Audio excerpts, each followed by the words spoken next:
Good morning, members. It's 10 o'clock. We start our meeting now.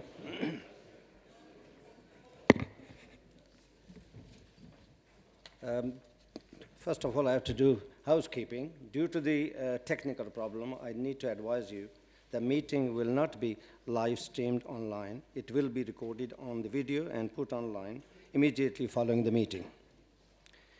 By remaining at the meeting, you are consenting to being filmed and recorded and to the possible use of your images. For health and safety reasons, fire exit instructions have been distributed around the chambers and the public gallery for your information. Please make sure you're familiar with them. Should it be necessary to evacuate the chambers as a result of the fire alarm, you should make your way to the nearest available exit and assemble in the Great Hall courtyard. A member of staff will be on hand to assist people in the public gallery to exit the building. If the evacuation is required for the reason other than the fire alarm, you will be given specific instructions as to the action required. Thank you, members. Mobile phones, please, would you put on silent or switched off?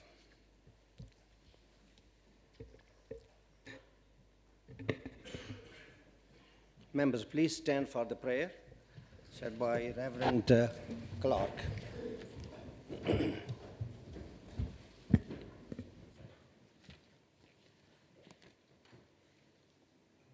With folded hands, I beseech the Buddhas of all directions to shine the lamp of Dharma for all bewildered in misery's gloom. With folded hands, I beseech the enlightened ones to remain for countless eons and not to leave the world in darkness. Thus, by the virtue collected through all that I have done, may the pain of every living creature be completely cleared away. May I be the doctor and the medicine. May I be the nurse for all the sick beings in the world until everyone is healed. May a rain of food and drink descend to clear away the pain and thirst and hunger. And during the eon of famine, may I myself change into food and drink. May I become an inexhaustible treasure for those who are poor and destitute.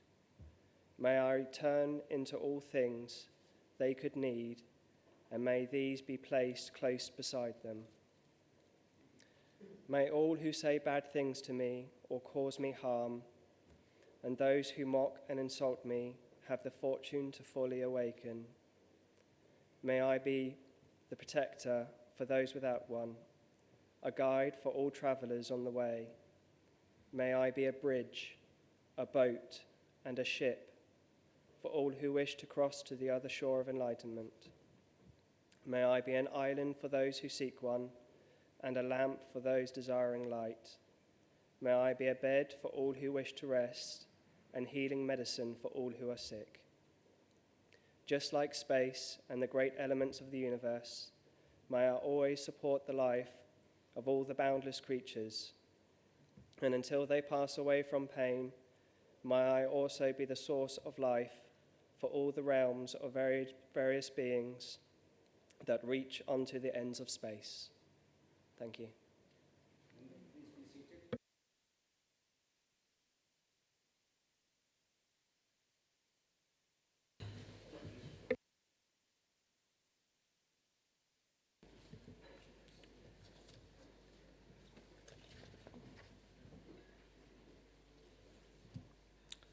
Item 1 on the agenda is apologies for absence. Thank you, Chairman. I've got apologies from Councillors Taylor, Kendall, Glenn, Hockley and Thornton. I've also received apologies from Honorary Alderman Fryn Dickens, Felicity Heinson and Patricia Banks. And I think Roger Kimber. Thank you. Chairman and Councillor Thornton. Thank you. That be noted.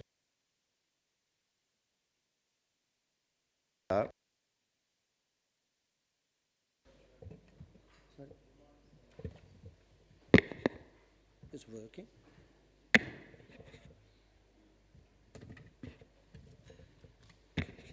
All members who believe they have disclosable pecuniary interest in any matters to be considered at the meeting must declare that interest.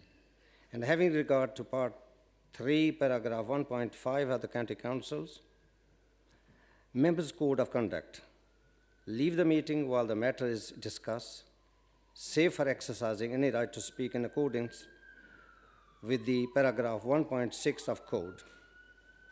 Furthermore, all members with a personal interest in a matter being considered at the meeting should consider, have regard to the Part 5, Paragraph 4 of the Code, whether such interest should be declared, and having regard to Part 5, Paragraph 5 of the Code, consider whether it is appropriate to leave the meeting while the matter is discussed, save for exercising any right to speak in accordance with the Code. Thank you.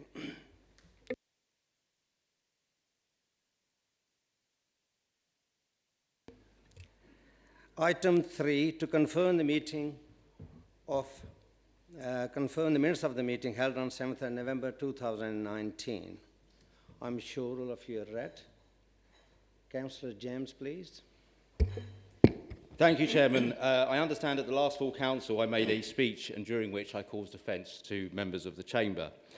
In relation to the context of that speech, I highlighted that the government had wasted millions of taxpayers' money on Brexit deadlines they would never meet. Apparently that didn't cause any offence. I highlighted that money could have been used to support local authorities. That didn't cause any offence. I also highlighted that the extra money we could have got would have stopped us making cuts to vulnerable people, and that didn't cause any offence. The offence was caused by a metaphor, and they used to say I was a snowflake. Chairman, I was trying to find a way of explaining that for many Brexit is treated like with some excitement without any evidence reason. So in an attempt to bring a divided nation together and recognising things have changed, I'd like to apologise for my use of the phrase that describes Brexit as some kind of Tory dream. It's now clearly a national nightmare. Thank you. Well, thank you very much indeed. I think that this was a graceful statement. I'm sure the member who had a concern, he accepted your apologies.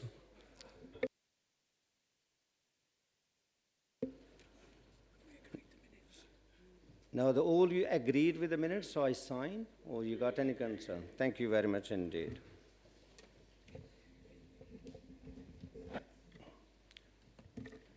Item 4 on the agenda is deputation. This morning we don't have any deputation, so we go to item 5, Chairman announcement.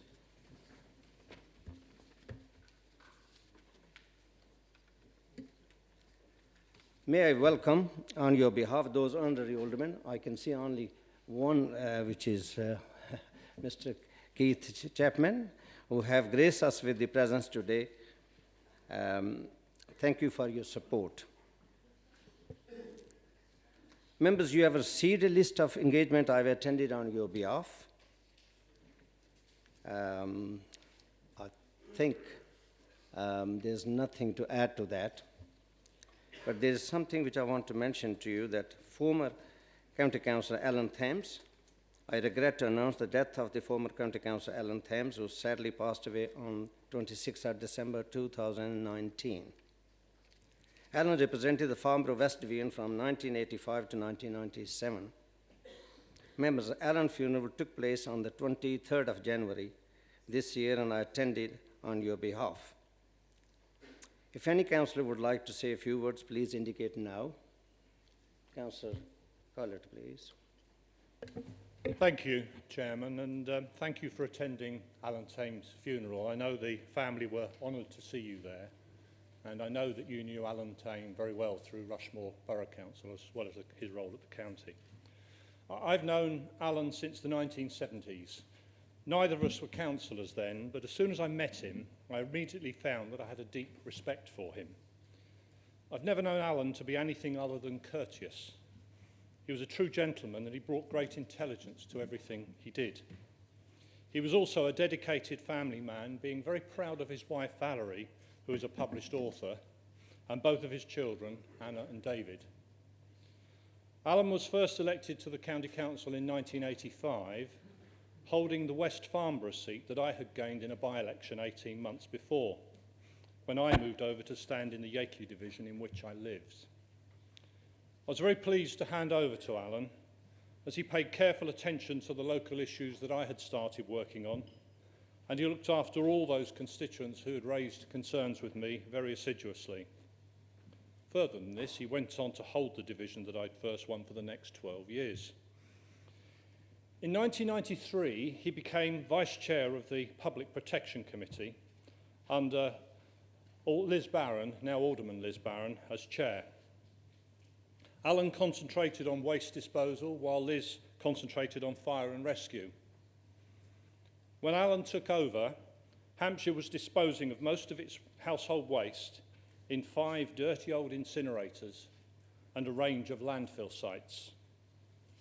EU standards required that those incinerators were cleaned up, good old EU, but only so much could be done with this old technology. Even so, emissions were reduced to less than 1% of what they had been before. The County Council strategy at that time had been eventually to close all these incinerators down and build one new state-of-the-art incinerator in the middle of Portsmouth. Naturally, the people of Portsmouth were not too keen on this, so that idea was thrown out and the County Council was left without any strategy at all. So over the next 4 years, a revolutionary new strategy was put together under Alan's leadership, together with Liz Barron and Bob Lisney, Assistant County Surveyor. This massively increased recycling levels.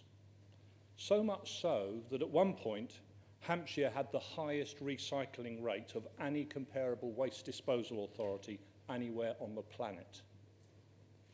The second part of that strategy was to build the energy from waste plants that we now have in place, so that nothing, apart from the ash from those plants, would go to landfill. And the emissions from those energy from waste plants were less than 1% of the 1% that had been achieved in the old incinerators. For those who are not mathematically disposed, that's 1/10,000th of the original emission levels. Or, to put it another way, the dioxins coming out of those plants were, and are to this day, so low that they are less than what is coming out of the exhaust of the cars driving past. Alan was immensely proud of the role he played in making this happen. It was achieved through an all-party working group which included Norman Best from the Conservatives and Maria Kelly from Labour, as well as Alan and Liz. But perhaps what many people do not know is that it was Alan and Bob Lisney, the Assistant County Surveyor, who made it all happen, who jointly came up with the name Project Integra during a shared car journey. Integra to reflect the integration of the efforts of all the authorities in Hampshire, district and county, including Southampton and Portsmouth. So whenever I hear the name Project Integra, I will always think of Alan. Thank you, Chairman. Thank you, Councillor Collett.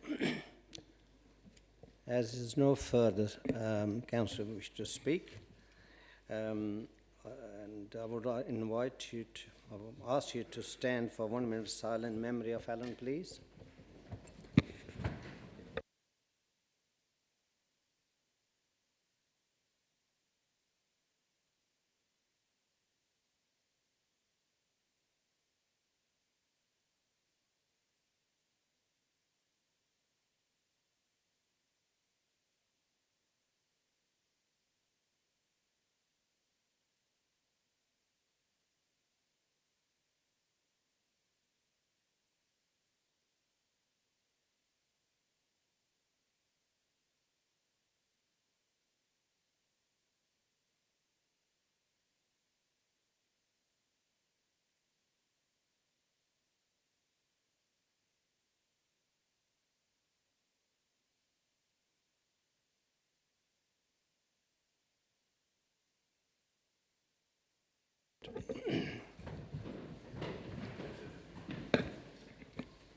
Members, may I remind you that if we could finish our council business by 1 o'clock, that's well and good. If not, there'll be lunch break between 1 and 2.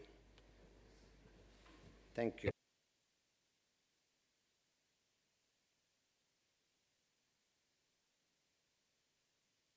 Report.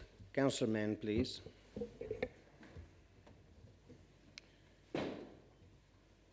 Chairman, councillors, good morning. Since we last met in November, we've had a general election, and from that, the formation of a stable government. We've left the EU, and we're in the middle of a cabinet reshuffle. I'm rather hoping that before we meet again in May, we will have a little more stability.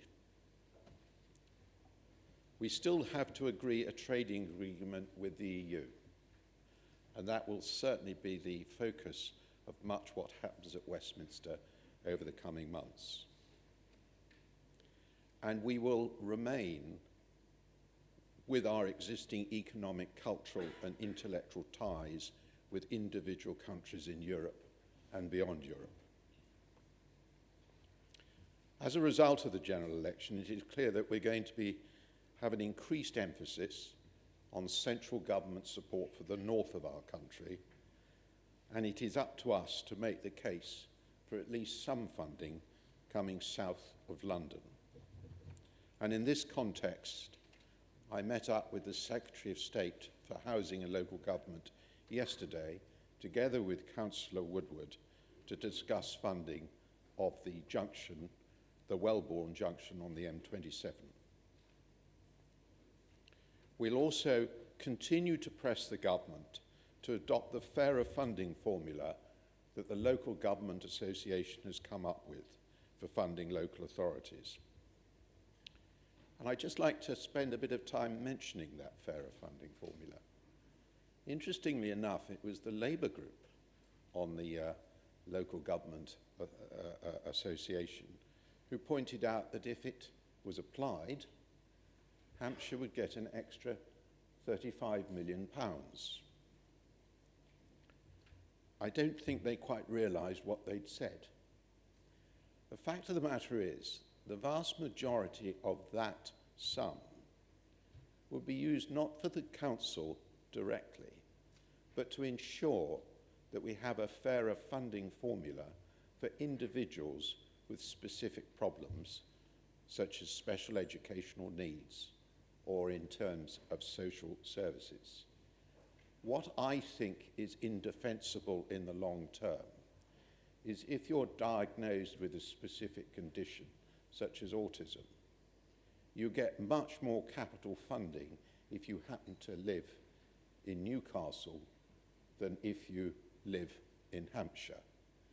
I don't think that's fair, and that's one of the reasons why we want to adopt a fairer funding formula for the funding of local councils. And I will be making that point continuously over the coming months. Indeed, we've already done so. I wrote to the Chancellor about it, and I've also written to our members of Parliament, our new members of Parliament. And I have to say they've been very good. Many of them have written to the Chancellor themselves. I do believe one of the ways you achieve results is you just persist with something that is so obviously wrong and needs to be put right. As I say, we've been working closely with our members of Parliament. Councillor Humby recently had a one-to-one with, I think, the vast majority of them, and I'll be meeting up with all of them next month, the first of what will be regular meetings. Closer to home, I'd like to take this opportunity of congratulating Peter Colnett, Assistant Director of Strategic Development in Children's Services, who received an MBE in the New Year's Honours, as well as two of our long-serving foster carers, Bob and Lynn Caddy, who also received MBEs. I think this does demonstrate that nationally the sorts of excellent work that particularly officers within our own council and beyond, to the many volunteers that carry out work on our behalf, it does show that that the nation does recognise that sort of excellent contribution. Talking about contributions, many of our staff have been involved in the clear-up after the recent storms. I would like to thank all those who played a part in this for their hard work in difficult conditions, often at night. Councillor Humby, who is responsible, as you know, for ETE, will give some more details regarding the storms later today. Let me move on. Since the budget was agreed, the government has come up with two new funding sources. One is a £5 billion fund for transport generally, but particularly focusing on buses and cycle routes. And also a separate, as I understand it, £170 million fund focused specifically on buses. We've already been allocated over £700,000 under this second funding stream out of a total for part of it of 30 million. And what we will be doing is actually making bids for the different funding streams under that particular amount for things to do with public transport. I think this is a good initiative by the government. I'm rather hoping it's bringing to an end the sort of cuts we've had to make in the amount of subsidy we had for bus routes generally.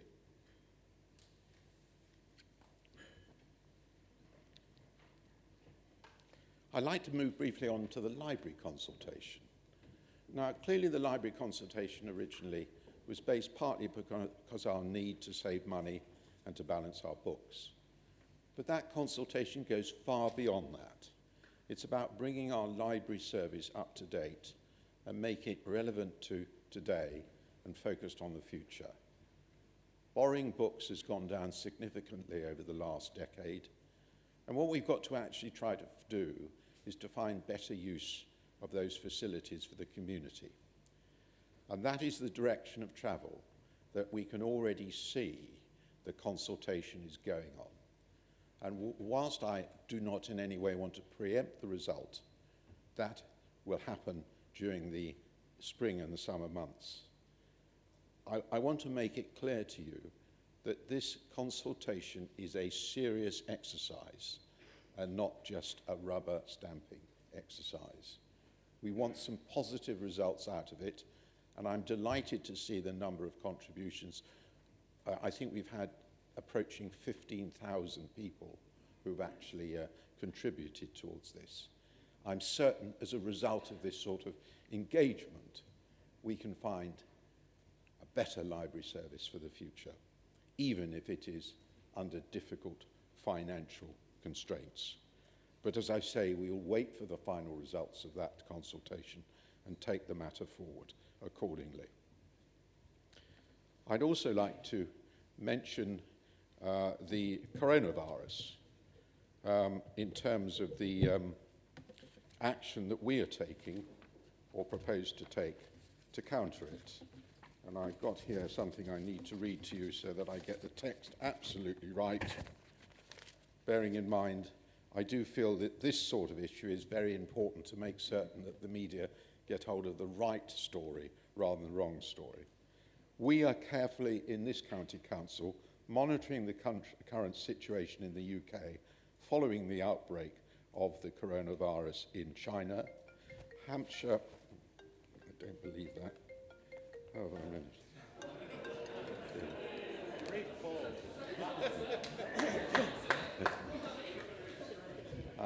I do apologise.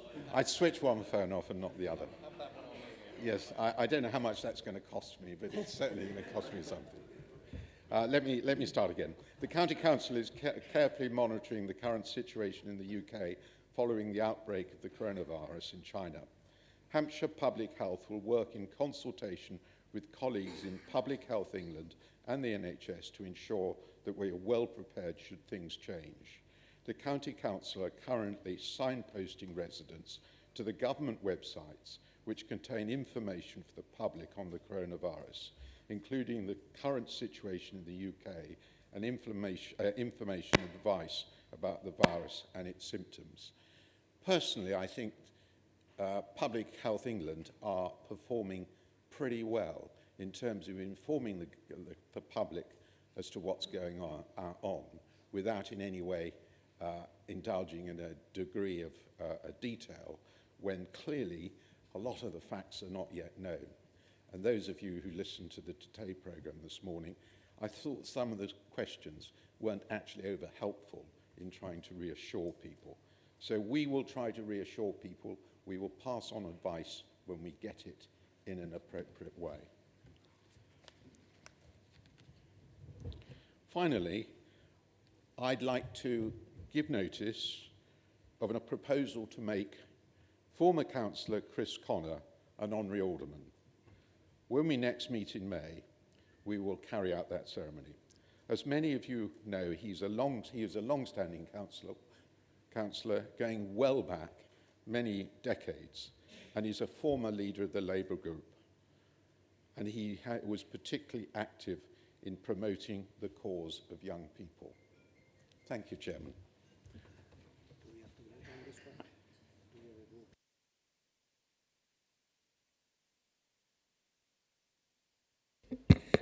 Members, are you agree with the proposal of the leader that Councillor Connon to be the alderman of the County Council?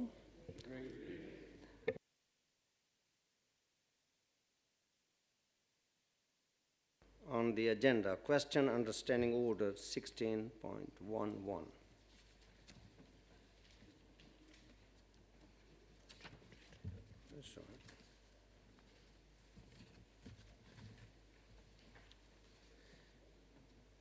Question number 1, I invite Councillor Alan Dowden to put forward his question to the Executive Member of Recreation and Heritage.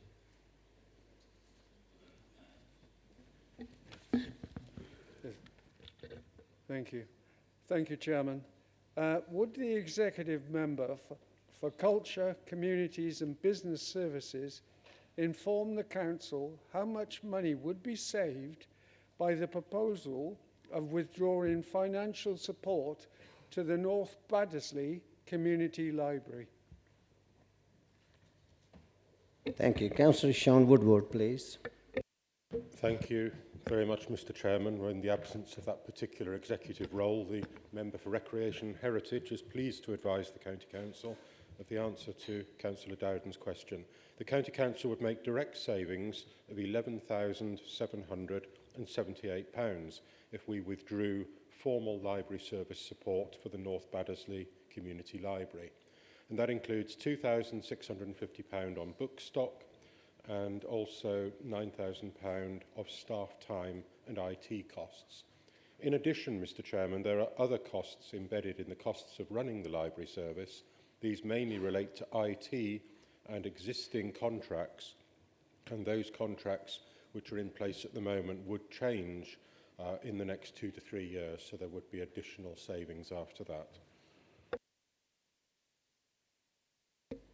Councillor Alan Dowden, and supplementary. Supplementary, Chairman. May I first say, Chairman, for the benefit of the Council, I did deliver a petition this morning to the Leader's Office and to Councillor Sean Woodward with 600 households who have signed a petition against the proposal of closure, because that's what it would mean if the funding, that £11,000 was withdrawn to the North Baddesley Library. But my supplementary question was, I understand the need for budgetary cuts because of the central government reductions to the funding of local authorities. We all are aware. And in fact, the following year will be over the cliff if it doesn't change. However, would the executive member and leader of the council agree with me that for savings of just over 11,000 odd pounds, library services would be denied to 3,000 households in North Baddesley? I made a suggestion to the leader this morning and to Councillor Woodward that if the community grant funding was reduced from the 8,000 to 7,500, at least the 4 community libraries in Hampshire could be saved from the proposal of closure. And those community volunteers that came forward to actually run these libraries would not feel that they'd been kicked in the teeth if these libraries were to close. Thank you, Councillor. Councillor Woodward, please. Yes, thank you, Mr. Chairman. As the leader mentioned in his announcements earlier, we've had now around 15,000 residents of Hampshire have come forward. It's the most that we have ever had in response to any consultation in the history of Hampshire County Council. There are many options coming forward as well. Councillor Dowden will be aware of some of them, I'm sure. There will be many others, and I'll be looking very, very carefully at all possibilities. And there's a whole range of options, even the ones that the library service has put forward. There are many options in there too. So we will be looking at all of those, including those that Councillor Dowden suggests, before I make the decision next summer. Thank you, Mr. Chairman. Thank you, Councillor. Question number 2. I would like to invite Councillor Ray Bolton to the executive member of the Recreation put his own question, please. Thank you. Thank you very much, Chairman. Given the library service public consultation is currently in progress, please would the executive member confirm that no decisions have been taken in relation to libraries and that there are many options for consideration as to their future operation? Thank you. Please. Thank you, Mr. Chairman. The options in the consultation have been carefully thought through and offer a genuine choice.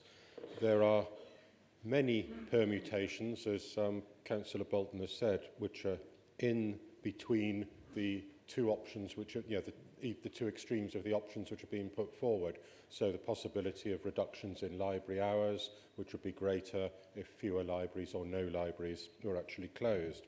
So those options include reducing the opening hours of the libraries by 25%, closing up to 10 libraries and reducing the opening hours of the remainder by an average of 15%. But I can assure Councillor Bolton, in response to his specific question, that no decisions will be made until all of the consultation responses have been analysed. But what I can say now, and similar to what I said in response to Councillor Dowden's supplementary question, is that other options are being brought forward by some communities, and these are welcomed and will be carefully considered.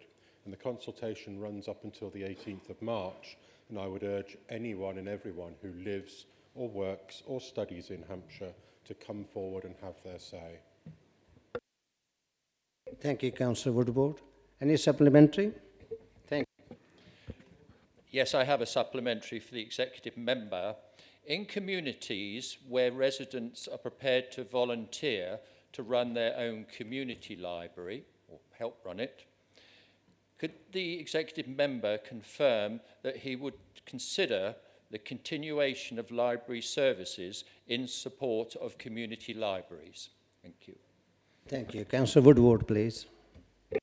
Yes, thank you, Chairman. As I said earlier, there are many options being put forward, and we will consider each and every one of those on its merits. And I know that Councillor Bolton is working very hard with the community in Emsworth in terms of their library, and there are some very interesting options coming forward there. So, yeah, everything is up for consideration, Mr. Chairman. Thank you, Councillor Woodward. Now I'm going to invite Councillor Fran Carpenter to put forward her question to the Executive Member of Adult Social Care and Health. Thank you, Chairman. I have 2 new residential schemes within my county area of New Milton North, Fernhill Court Assisted Living Homes for younger adults with learning disabilities, which is now completed with residents moving in, and as yet unnamed, a new development of extra care homes for older people, currently still being built. Would the Executive Member for Adult Social Care provide me with a brief progress report on these 2 local schemes? Thank you. Thank you, Councillor. Councillor Liz Ferris, please. Thank you, Councillor Carpenter, for your question. I promise you an updated report by email by close of play today on both those schemes. And I would just like to say that extra care housing is a key element of the Adults Health and Care Transformation Programme and has been positively supported by all members of the County Council over a number of years. And just for the other members, a newsletter will be going out shortly to all members, giving you an update on schemes either being currently under construction or proposed across the county. And this will help us realise our ambition of achieving over 1,500 units, both for older people and for younger people with disabilities in the next few years. Thank you. Thank you, Councillor Liz Fairhurst. No supplementary, thank you. Now I'm going to invite Councillor Paul Hayes to put forward her question to the Executive Lead Member for the Children's Services and Young People. Thank you, Chairman. I understand that Hampshire County Council has recently accepted an invitation from the Department of Education to support a programme of improvement for children's services in West Sussex. Would the Executive Member please explain the implication of this for Hampshire County Council Children's Services? Councillor Ross, please. Oh. Thank you, and thank you for the question, Member. Hampshire County Council's Children's Services, as you know, is nationally recognised as being, as being one of the top performing children's services in the country. Since 2014, it has been a Department for Education Improvement Advisor, working with a small number of local authorities whose children's services have been judged as inadequate by Ofsted and therefore require some support to improve. The work involves offering improvement advice and support whilst providing assurance to the Department for Education that improvements are occurring and sustainable changes are being made, in this instance, by West Sussex. This county council receives a modest income for this work, which creates capacity for a small team of experienced social work managers to support the delivery of our improvement work in West Sussex. There is always positive learning gained through working with other local authorities. The benefits to Hampshire are indeed significant and enable our services in Hampshire to be continuously improved. In addition, the reputation of Hampshire County Council is extended and enhanced as a result of this work, both in the region and nationally. So members can be assured that even with the work of the Director of Children's Services and some of his senior managers in other local authorities, there is no detriment to the oversight and management of Hampshire Children's Services, indeed, as evidenced by the 2019 Ofsted inspection report, when Ofsted noted, and I quote, "Leaders recognise the benefits that come from being an improvement partner, not only in creating income, but also in the learning that is gained from other local authorities and from keeping its own members, its own staff members, stimulated and stretched." Thank you. Thank you, Councillor Stellart. Thank you, Chairman. No supplementary. Thank you. Thank you very much indeed. Now, I'm going to invite Councillor Jackie Porter to put forward her question to the Executive Lead Member for Children's Services and Young People. Thank you, and I have to declare a non-prejudicial interest. I am a trustee of a youth service in Hampshire. Why does the County Council reduce the grants to youth services at the same time as setting up new systems to reduce violent crime amongst young people? Thank you. Councillor Stellart, please.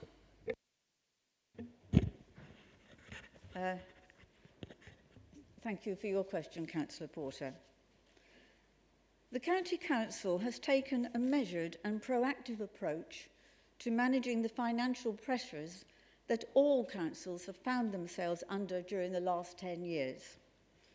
In children's services, this has involved successfully transforming what we do and how we do it. Whilst difficult decisions have had to be made to protect statutory services, often meaning targeting support more tightly at those most in need and reducing non-statutory spend, we have also ensured we continue to try and maximise alternative sources of funding. And this is one such occasion of utilising external Home Office funding resources. With increasing national concern about violent crime amongst teenagers and young adults, the Home Office has allocated to a number of Police and Crime Commissioner areas to support innovative opportunities to reduce violent crime involving young people. Hampshire is one such area, and this funding has been allocated by central government directly to the Office of the Police and Crime Commissioner to develop local area responses to this concerning issue. Hampshire County Council is pleased, as one of the 4 local authorities involved in the OPCC area, to benefit from this funding, and we will be working alongside our multi-agency partners with a view to reducing violent crime amongst young people in Hampshire. Thank you, Councillor Stellard. Supplementary? Yes, please. We were told that violent crime money that's been given so close to the year end has proved difficult to spend. And yet youth workers working with young people year in, year out, with people who may not have been initially vulnerable, but now we can see those changes in young people, and on one occasion we've noticed someone holding a knife. In 2005, it was, if my memory serves me well, a budget line of around 10 million. This year it was 78,000. Is it any wonder that we've lost children who are not on the radar of services that can make a change to those lives? We asked very specifically, is it a particular sort of child? And we're told no, it's all children that are involved. Would the executive member agree with me that the future and value of long-term continual youth work is underestimated by both our council and our government? Thank you. Councillor Stellard, please. Thank you for the supplementary question, Councillor Porter. All our young people are very, very important to us, and indeed all the work done by our youth workers and the surrounding teams have increasing importance. But we undertake scrutiny of each instance on a case-by-case process, so it is impossible for me to give you a blanket answer. But I would tell you that, like all other departments, the Children's Services Department have to face the same budget efficiencies as other departments. Each case is judged on its own merit, and the fullest support services are put in need when they are required. Thank you, Councillor Stellard. Now I'm going to invite Councillor Roger Hextop puts forward his question to the Executive Member for Commercial, Strategy, Human Resources and Performance. Thank you, Mr. Chairman. Will the Executive Member state the requisite annual revenue for just running the Council's statutory services? And what would be the average annual percentage increase in the revenue required to sustain those services over, say, the next 5 years, notwithstanding inflation, but taking into account increased demand for such services? Thank you, Councillor. Thank you, Chairman. Can I thank Councillor Huckstep for this question, which is a very interesting one, very difficult to answer, but very interesting. Every service that the County Council provides must have some basis in statute. So everything we do has got to be underpinned by what the law says. But the delivery level and the quality of that provision is determined locally. A statutory minimum is not specified by government, but for some services such as social care and education, inspection regimes are in place to ensure compliance and quality of provision. There are also issues to do with our responsibilities for critical safety that need to be borne in mind, but they are exceptionally difficult to define broadly. For adults, social care services, we must meet critical and substantial needs, but how we do this and at what level is not defined. Arguably, the only real test of a statutory minimum level of service provision is through a formal judicial review process. It is to the enormous credit of this Council that we have sustained and even improved the quality and safety of our services whilst delivering our transformation programmes. This shows how well we work together politically, strategically and operationally. In considering our future financial sustainability, we predict that our gross budget of 1.06 billion, excluding schools, would need to grow by about 6.2%, £65 million, year on year, in order to keep pace with inflation and increased demand for services at their current levels. Thank you, Councillor Reid. Yes, please, Mr. Chairman. Thank you for your answer, Councillor Reid. How does the Council resolve the balance between making efficiencies and maintaining standards and quality? Councillor Reid, please.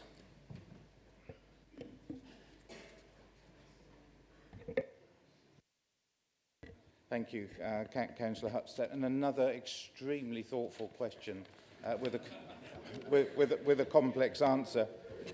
The budget is a complex structure of strands, and changes in one area will have knock-on effects in the others. In terms of children's services, for example, we are operating arguably fairly close to our statutory requirements. But the quality of what we do, outstanding in all areas, I thought I'd mention that because Steve Crocker can't speak at this meeting, but the outstanding in all areas reflects our investment in recruiting their best possible managers and staff and supporting them with the right IT and team infrastructure. And I'm sure there is no councillor who would wish us to slip those standards. In terms of adult services, we are again operating fairly close to our statutory base. But again, our service quality is highly regarded, and initiatives such as the Shared Employment Agency with Kent are enabling us to maintain the highest possible standards of staffing. Our investment in new residential homes reduces our need to purchase spaces in the private sector. In other areas, the lowest possible baselines would be, I'm sure, completely unacceptable to everyone in this chamber. To have one household waste recycling centre for the whole of Hampshire would be a nonsense. And I see heads nodding. And we only have to observe the massive interest in our libraries consultation to see how highly valued that service is. So in short, all the decisions we make are a balancing act between the amount we have to spend, the amount we can raise, and the quality of the services that we wish to deliver. And there is no simple answer to this. We just have to think it through at each budget meeting. Thank you, Councillor Reid. Now I'm going to invite Councillor Jane Warwick put her question to the Executive Member for Economy, Transport and Environment.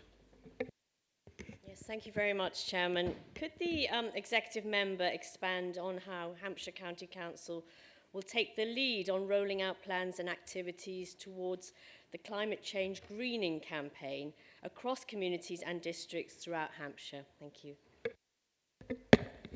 Deputy Leader, Councillor Humby, please. Mr. Chairman, thank you, and thank Councillor Warwick for the question. The County Council is currently focused on developing its strategy and action plan on climate change, with an initial focus on the key emission areas of transport and domestic property.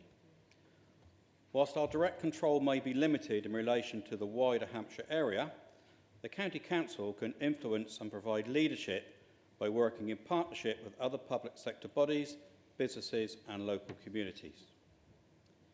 In respect of domestic property, our focus is on engaging with communities and residents.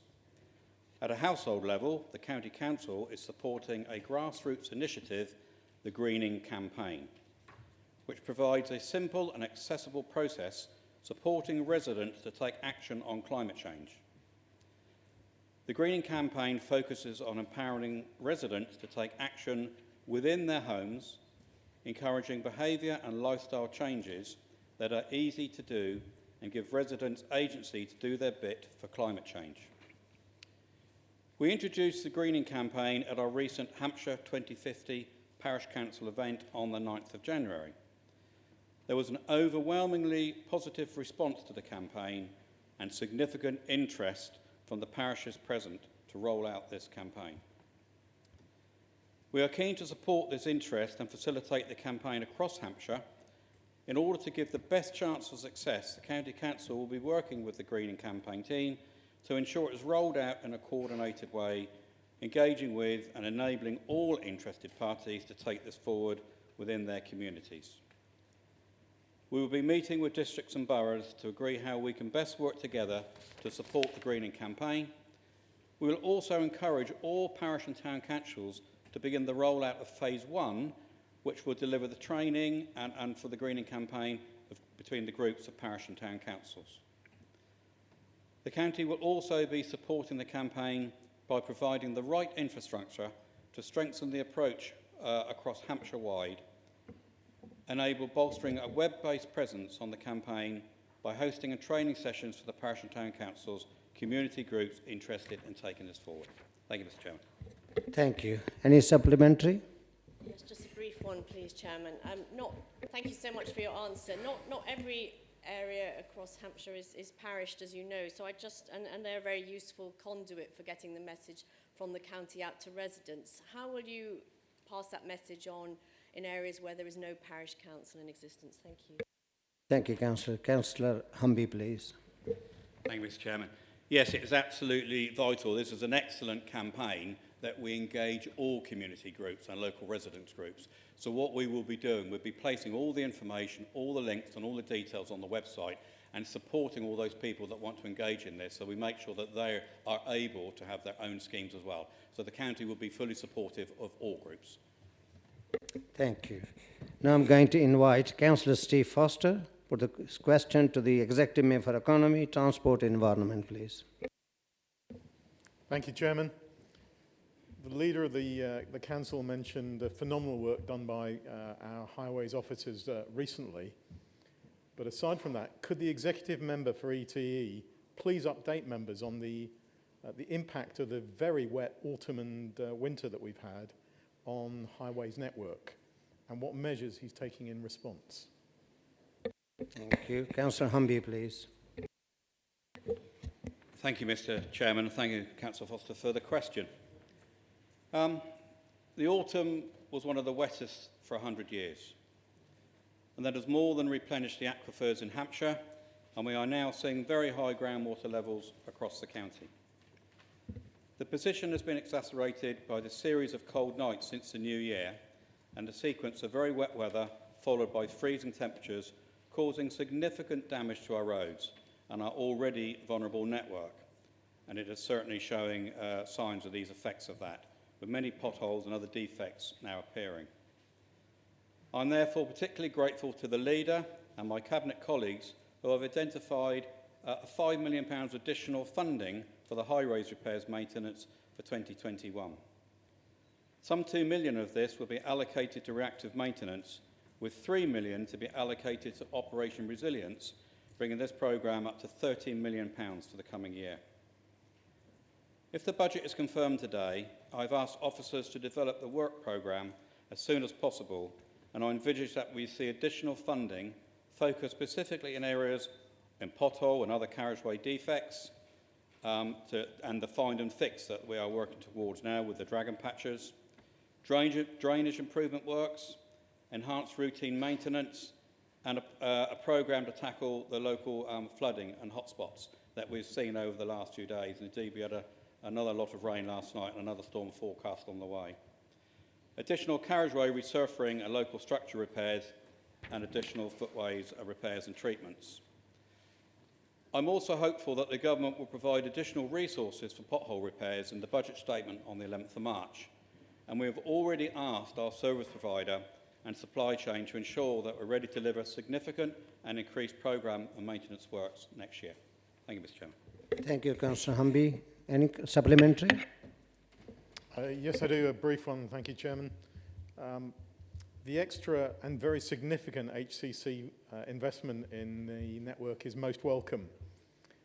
Is there any other short or long-term support funding that we might be able to gain from other agencies or departments elsewhere?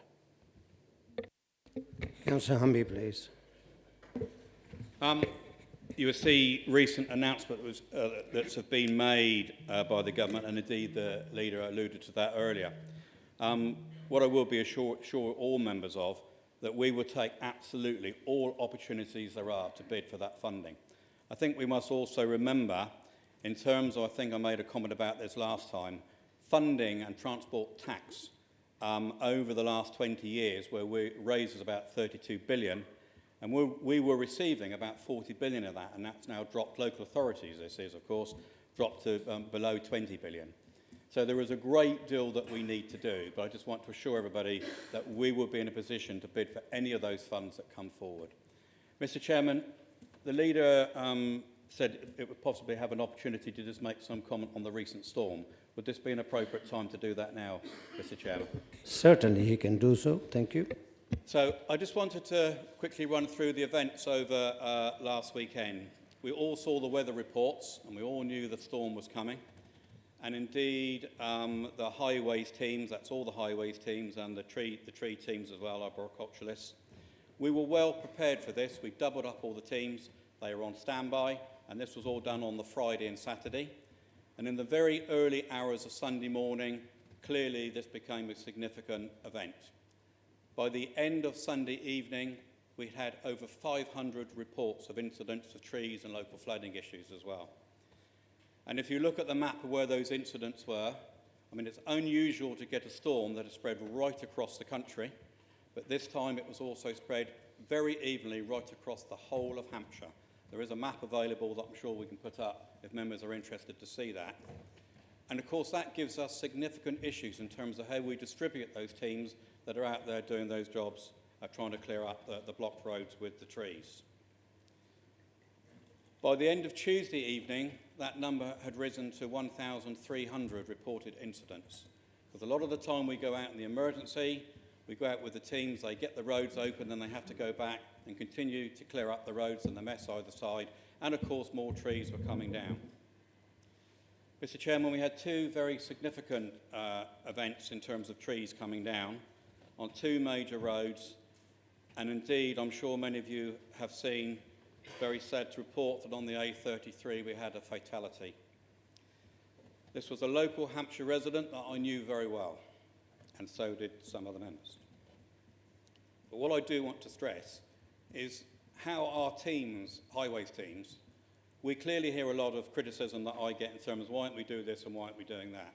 Well, this is an opportunity where they go out in all weathers, putting themselves effectively at risk to try and maintain and keep our roads open and protect other drivers and ourselves as well.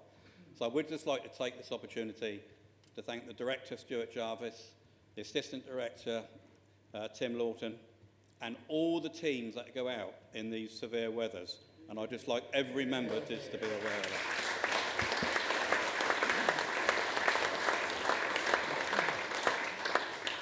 I will have to mention, Mr. Chairman, so thank you all members for that there is another storm forecast. The winds aren't quite so high, but they do give a significant amount of rainfall forecast again.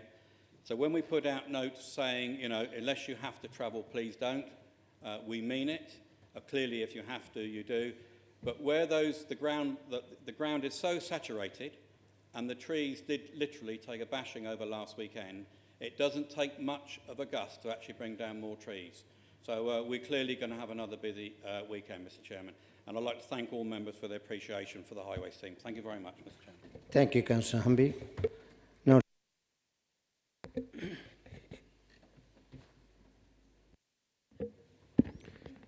we're moving on to the next item, are we? I thought you were going to say something relevant to that. He asked you. Didn't he ask you to say something? Yeah. That's okay.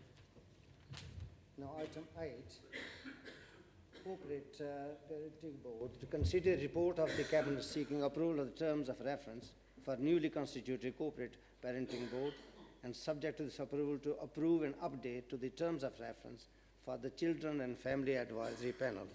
Leader of the Council, please. Thank you, Chairman. We've had a corporate parenting board previously. What we've done is extended it and improved it. And I just would like the Council to agree the recommendations in the report.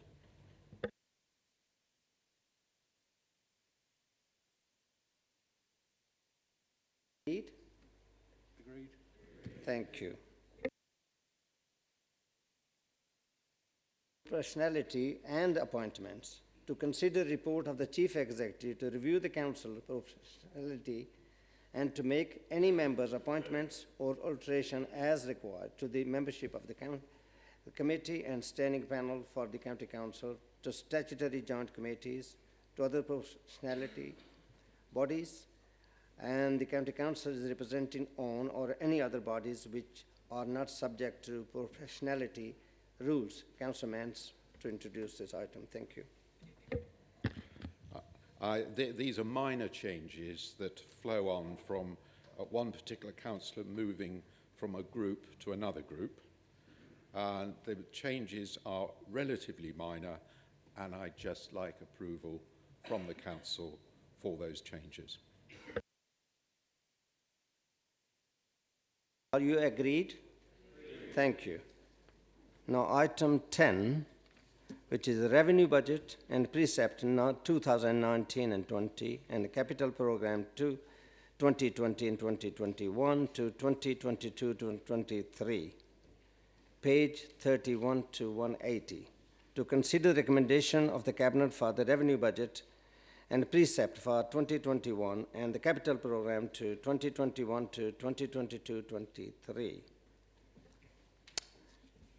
Now I invite the Leader of the Council to speak.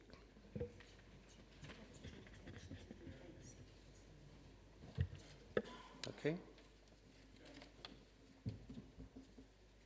Councillor Westbrook, please. Yeah, Chairman, sorry, I picked up a point on the previous item on the proportionality appointments.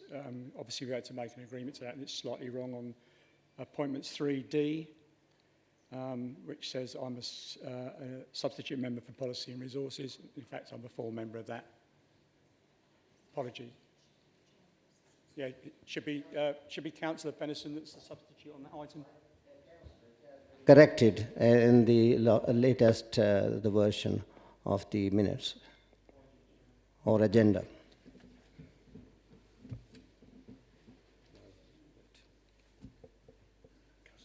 Can I explain to you what is going to happen, how the sequence is going to run?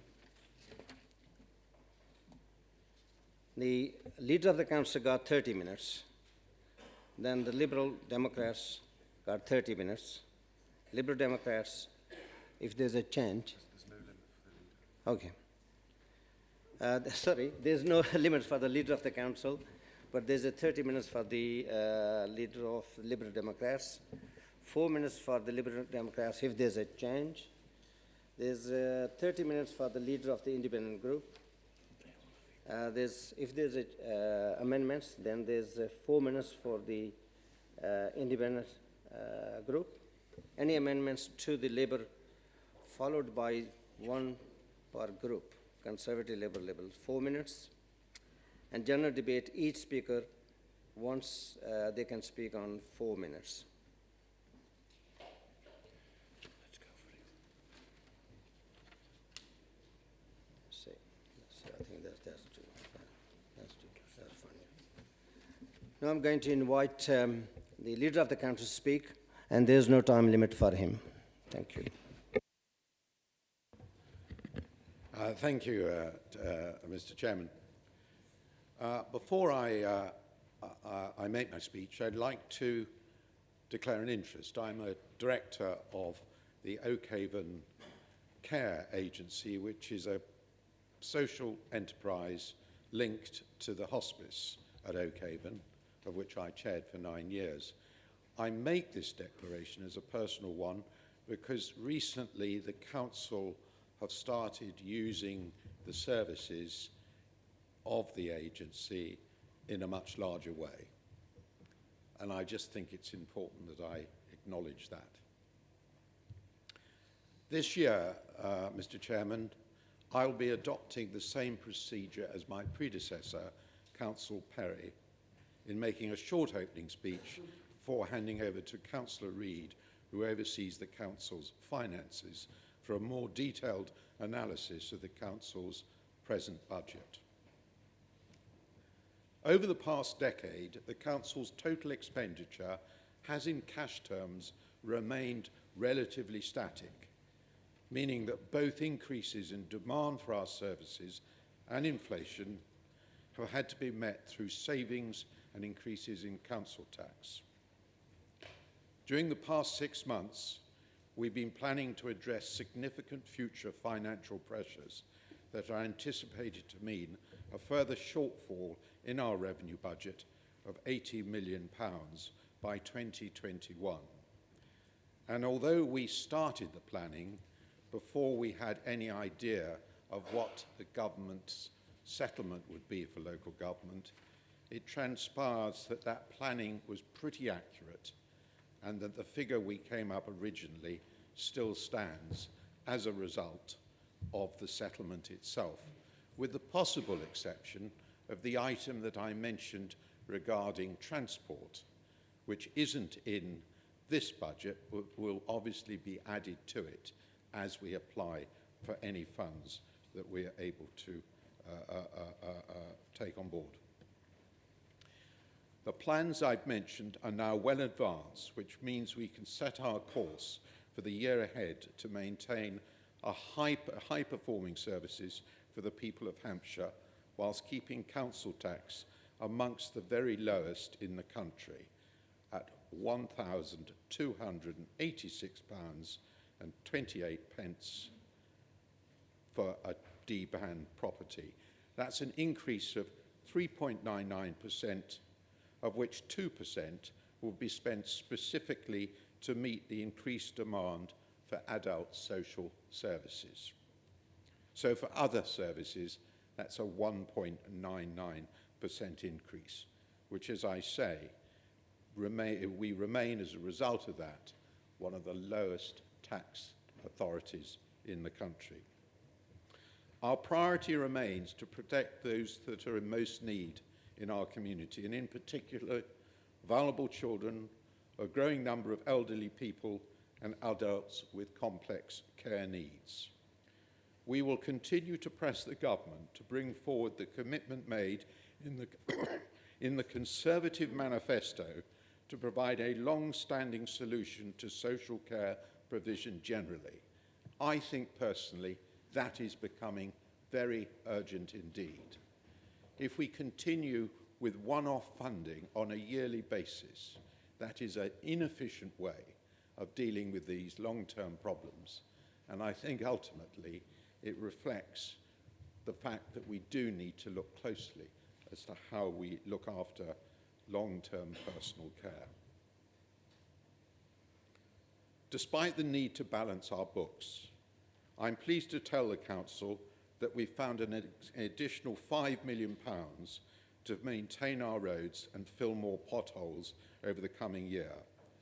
We've also set aside a further £2 million to strengthen our commitment to the climate emergency, specifically focusing on carbon reduction measures, an initiative to help make Hampshire more resilient to the impact of a changing climate. I do want to stress that we're dealing with climate change now, and what we've got to do is to ensure that we make the appropriate measures to deal with it. And the most obvious one is the flooding that occurs in our county almost on a regular basis every year. Let me finish by focusing on our capital programme, which is one of the largest in the country. Over the next 4 years, we anticipate capital spending of nearly £750 million. This includes just under £100 million on school buildings, £116 million on structural maintenance of our roads and bridges, and 46 million for integrated transport schemes, including 10 million specifically for walking and cycling improvements. Council, this budget sets the course for the way ahead for the Council over the next 2 years. I recommend the recommendations at para 8 of item 10 on this order paper, which I will be making at the end of this debate. Thank you. Thank you, Councillor Mann. Councillor Reid, please. Thank you, Chairman. At the Cabinet meeting where we discussed the recommendations that are before us today, Councillor House asked an interesting question, and a surprising one. What is our strategy for dealing with the financial pressures faced by the Council? And I thought it would be an interesting exercise to try and phrase this speech in such a way as to talk about the strategies that we employ and why we should therefore have confidence in the budget that is being presented to you today. As members will know, we look at the Council's finances on a 2-year cycle. That enables us to make decisions and then give the officers time in which to implement them. Operating on a 1-year cycle would see us operating from budget to budget and having to take knee-jerk decisions if, for example, we were hit by a disappointing grant settlement.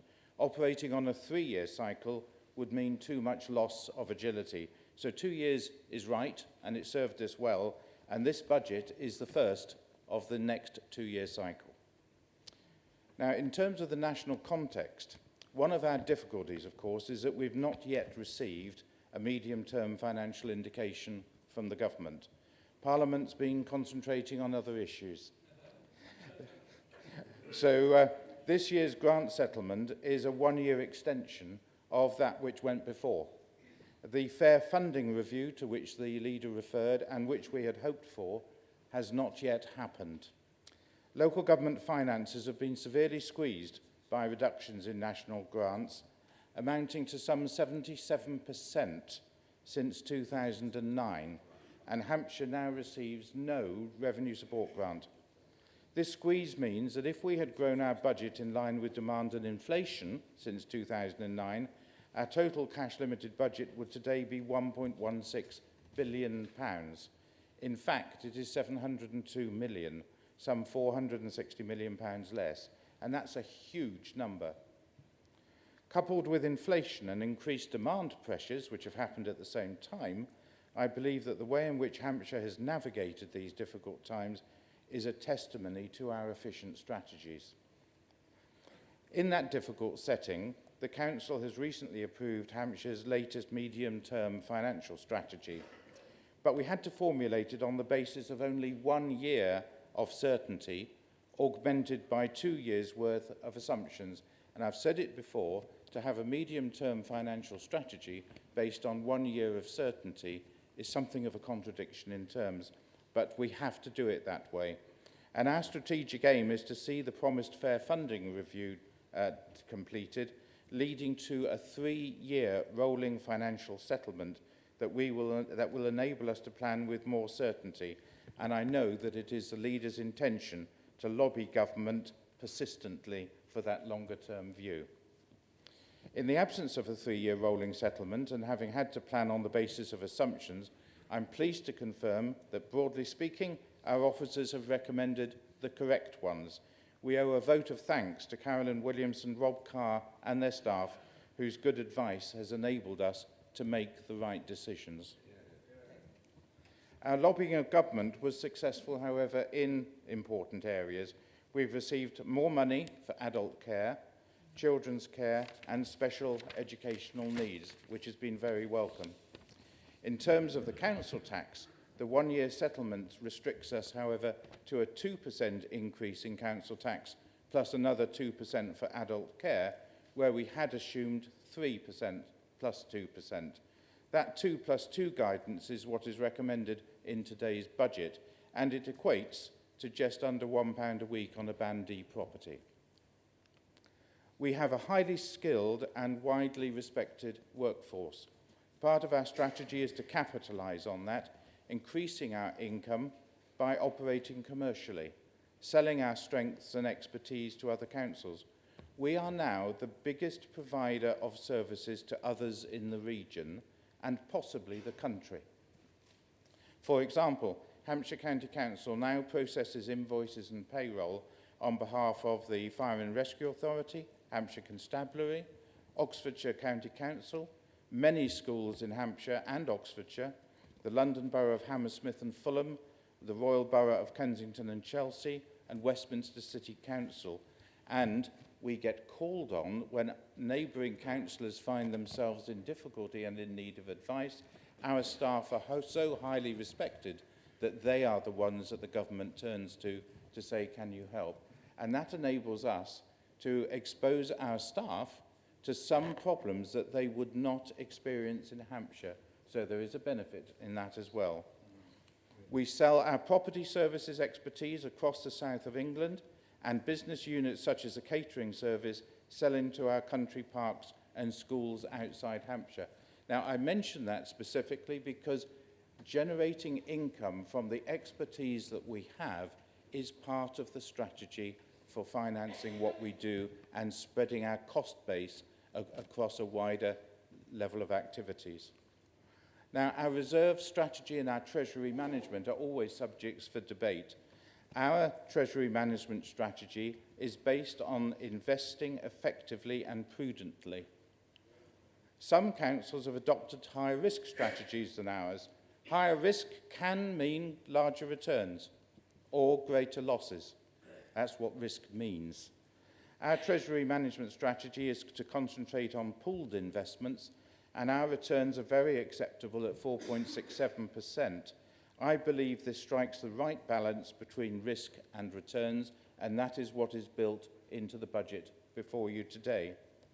And we hold investment risk reserves just in case. Most of our reserves are pre-assigned to important projects.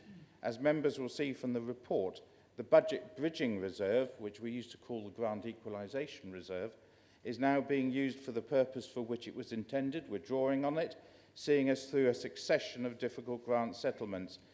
During this budget, it goes down to just under £500,000, which in terms of our budget is next to nothing.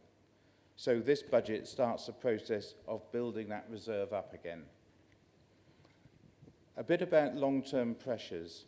The biggest and longest lasting part of our strategy is the constant need to find more money for areas of statutory responsibilities, especially adult care and children's services caused by increased demand and price inflation. Those who attended the budget briefings will have seen that Hampshire County Council's turnover has remained roughly the same as it was 10 years ago in money terms. But the demand for our services and the costs of those services have both increased. That is why we've had to embark on successive rounds of finding efficiencies within the council. Our strategy, and this is fundamental to our successful implementations, is to ask all departments to identify ways of providing their services more efficiently, coupled with a pragmatic willingness to put in extra money if the pain gets too great. The pain being felt by highways maintenance has been acute, and we are recommending in this budget an extra £5 million to augment the work of patching, repairing and improving Hampshire's roads. We're also keen to make money by investing in land that can generate capital receipts over the longer term. To that end, this budget includes £3.4 million to enable us to develop and sell our strategic land sites. We have also previously approved a sum of £10 million to acquire new strategic land sites, and I know that this is an initiative which finds favour across the council chamber. We're also proposing an extra £1 million to supplement the government's rural broadband voucher scheme. We've taken it on ourselves to try and sort out the not spots in Hampshire. It's not something over which we have complete control, but we are doing our best to make sure that they are eliminated.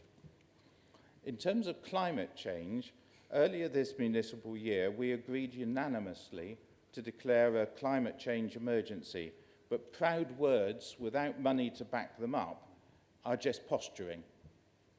In this budget, we are proposing £2 million for climate change initiatives, and I'm sure that many schemes will come forward, so we'll have to agree criteria for choosing which ones in which to invest, which will have the greatest impact on our carbon footprint, and which will provide a lead for other organisations in Hampshire to follow.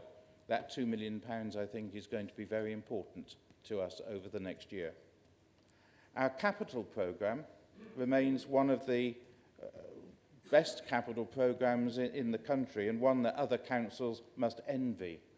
It sees us investing £750 million across the county. It's laid out in the pages before you, providing new schools and the other essential infrastructure needed by a county hosting significant new development. And whilst I mention new schools, we must be intensely proud that we're one of the very few councils who can not only plan for them, but also design them.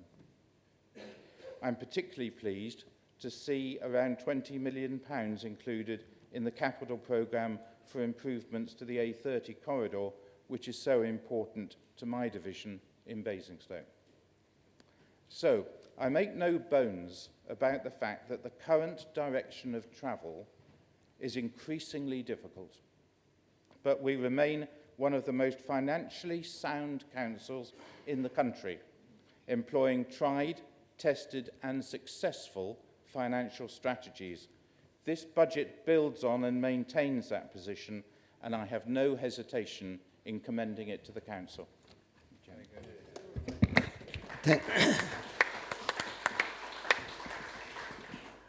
Thank you, Member. Having listened to the Leader of the Council and the Councillor Reid, what an excellent report they have presented to this Council. I think they should be admired for that. Thank you, members. Now there's time for a question. Any member got any question to the Leader? Thank you.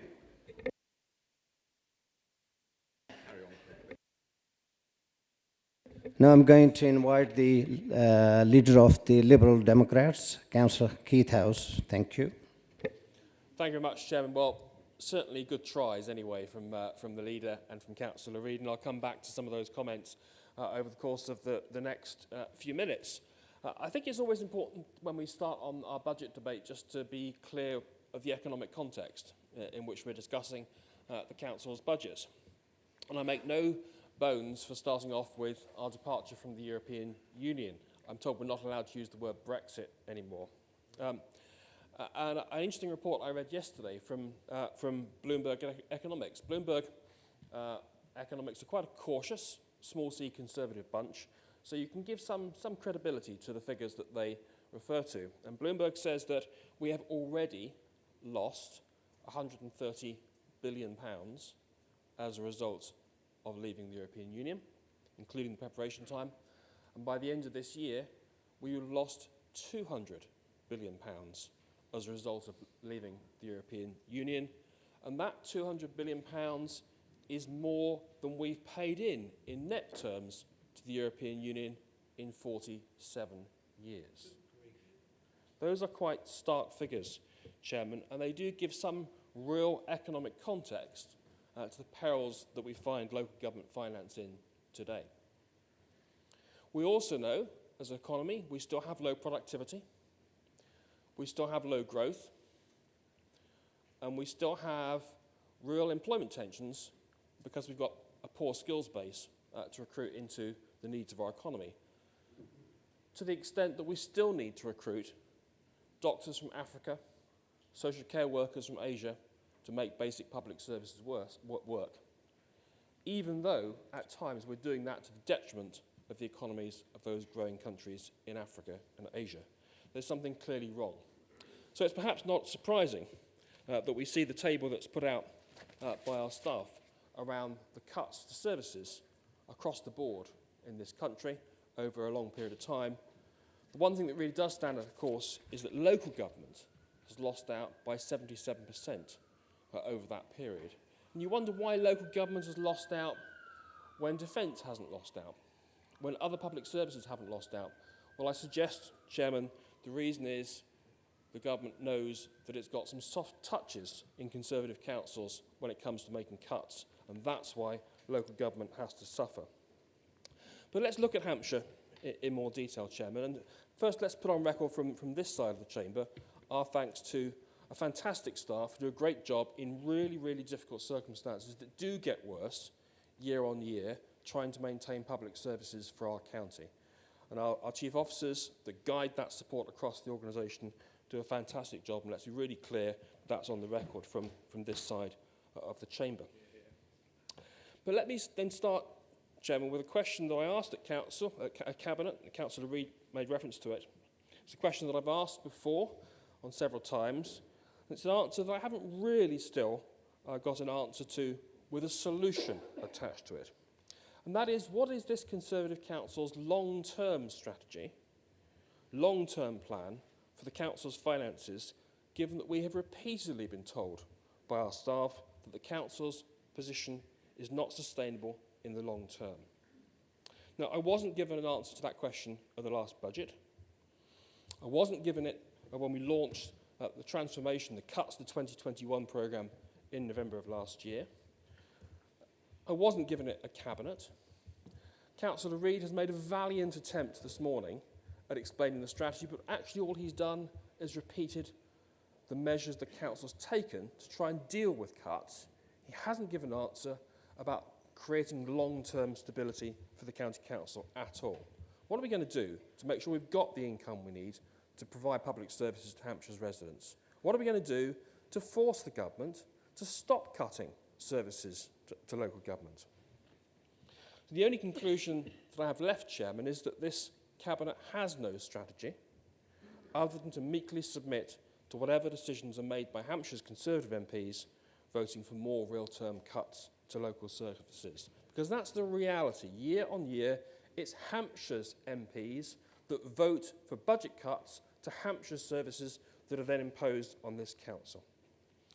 Because let's be clear too, that even the so-called fair funding, which Councillor Manns referred to for this year, that was announced by the Chancellor, and the reality is that was just one more year of existing funding arrangements to partially compensate for some of the real-term cuts in providing services to an ageing population, a growing number of children needing schooling, and even to the increases that have resulted from the increases to the minimum wage. We've now seen over £500 million lost every year to public services in Hampshire. £500 million lost in spending power of this council over that period. That's £1,000 less of spending for every family in our county every year at a time when council tax has risen by 25%, mostly in the last 4 years since the Conservatives have governed alone or jointly with the DUP. That's £500 million of services cuts that could have paid for a lot of care workers, that could have paid for a lot of teachers. It could have paid to maintain our libraries. And don't worry, Chairman, I'll come back to libraries a little bit later. £500 million is roughly the total spend last year on adults and children's services. It's a lot of money, and that's just what's been cut. So let's come back to that point about sustainability. Every year, yes, every year into the future, we'll see additional cuts, extra cuts, of between 30 million and £40 million just to balance the budget.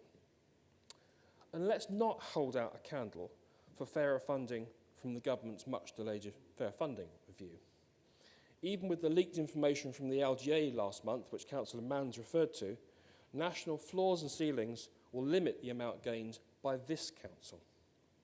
And that's before the effect we will no doubt have to pay as a result of Boris Johnson's blue wave that took out Labour's red wall as cash is diverted from the south of England to northern towns. And of course, to pay for HS2 and northern infrastructure, when it's the south outside of London that is seeing massive housing growth with little help from government for our roads, for our doctors' surgeries, for our schools. Councillor Manns talked about his visit with Councillor Woodward to see the Secretary of State yesterday. Get down on their knees to get some money for Wellbourne. Well, we've seen housing growth for years in this county without government providing funding for infrastructure. We can go on asking, but at the moment we're not getting. All we get is promises of jam tomorrow, never jam today. Well, that particular tomorrow never seems to arise. I can even go back in my own patch to a commitment, a funding commitment, a promise, no less, for what promises are worth in 2015, that the long-delayed Eastleigh bypass, the Chickenham Lane Link Road, will be funded by the government, by George Osborne. 5 years later, not even funding for a funding bid to put the scheme forward. So what do we see from this council? Determined to do as it's told by Conservative MPs with no strategy to make a difference. We see yet again the incremental reduction of services or services simply been removed. We've been here before, of course, many, many times now. Remember children's centres? Remember decent bus services? We now have pavements and roads that, if they're repaired, will probably not be repaired for another 100 years. That's not sustainable.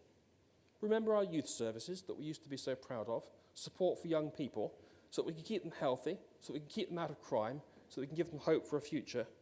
Those times are long since past, of course.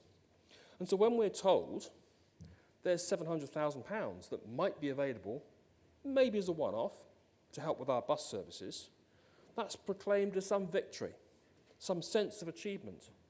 And yet, of course, we used to spend more than 4 times extra of that amount every year on bus services before this package of cuts first started. So it's part of the Tory spin book, isn't it? You make a cut, you reinstate a bit of that cut, and hey presto, isn't that a success? No, it's not, Chairman. It's Tory spin, and let's be clear about that. And we have the same, of course, for potholes. £5 million, I'm sure, will make a difference. But it won't cover the fact that we have been trying to repair our roads and failing for more than a decade now as a result of cuts to local government funding. Genuine efficiencies, of course, are a good thing, and we support those genuine efficiencies.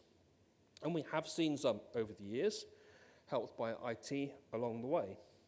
Yet even these have often more been for the benefit of the county council than for the benefit of our residents across Hampshire. We saw the introduction of a bigger call centre, which now in the latest version of efficiency looks to be partly dismantled. We've seen more service provided online, yet where for those like blue badges, for example, they can be such a challenge that it requires the IT literate children and grandchildren of our residents to even attempt to make use of them. They're so complicated. And we've seen the rollout of car plate recognition software for our waste tips, that aided by strong policy guidance to not walk up, not cycle up to our tips, will disadvantage those without everyday access to cars, and no doubt will increase fly tipping too. But then, of course, fly tipping is not Hampshire's problem, is it? Because that's a cost that's borne by our districts and our boroughs. And wiping out recycling credits isn't a problem for Hampshire, is it? No, because that's a cost shunt to our districts and our boroughs, discouraging boosting recycling. And of course, we're told that this is a county council that has embraced the climate emergency. We've heard some of that this morning. Well, what a joke. But of course, it's not a joke at all. It's a fact.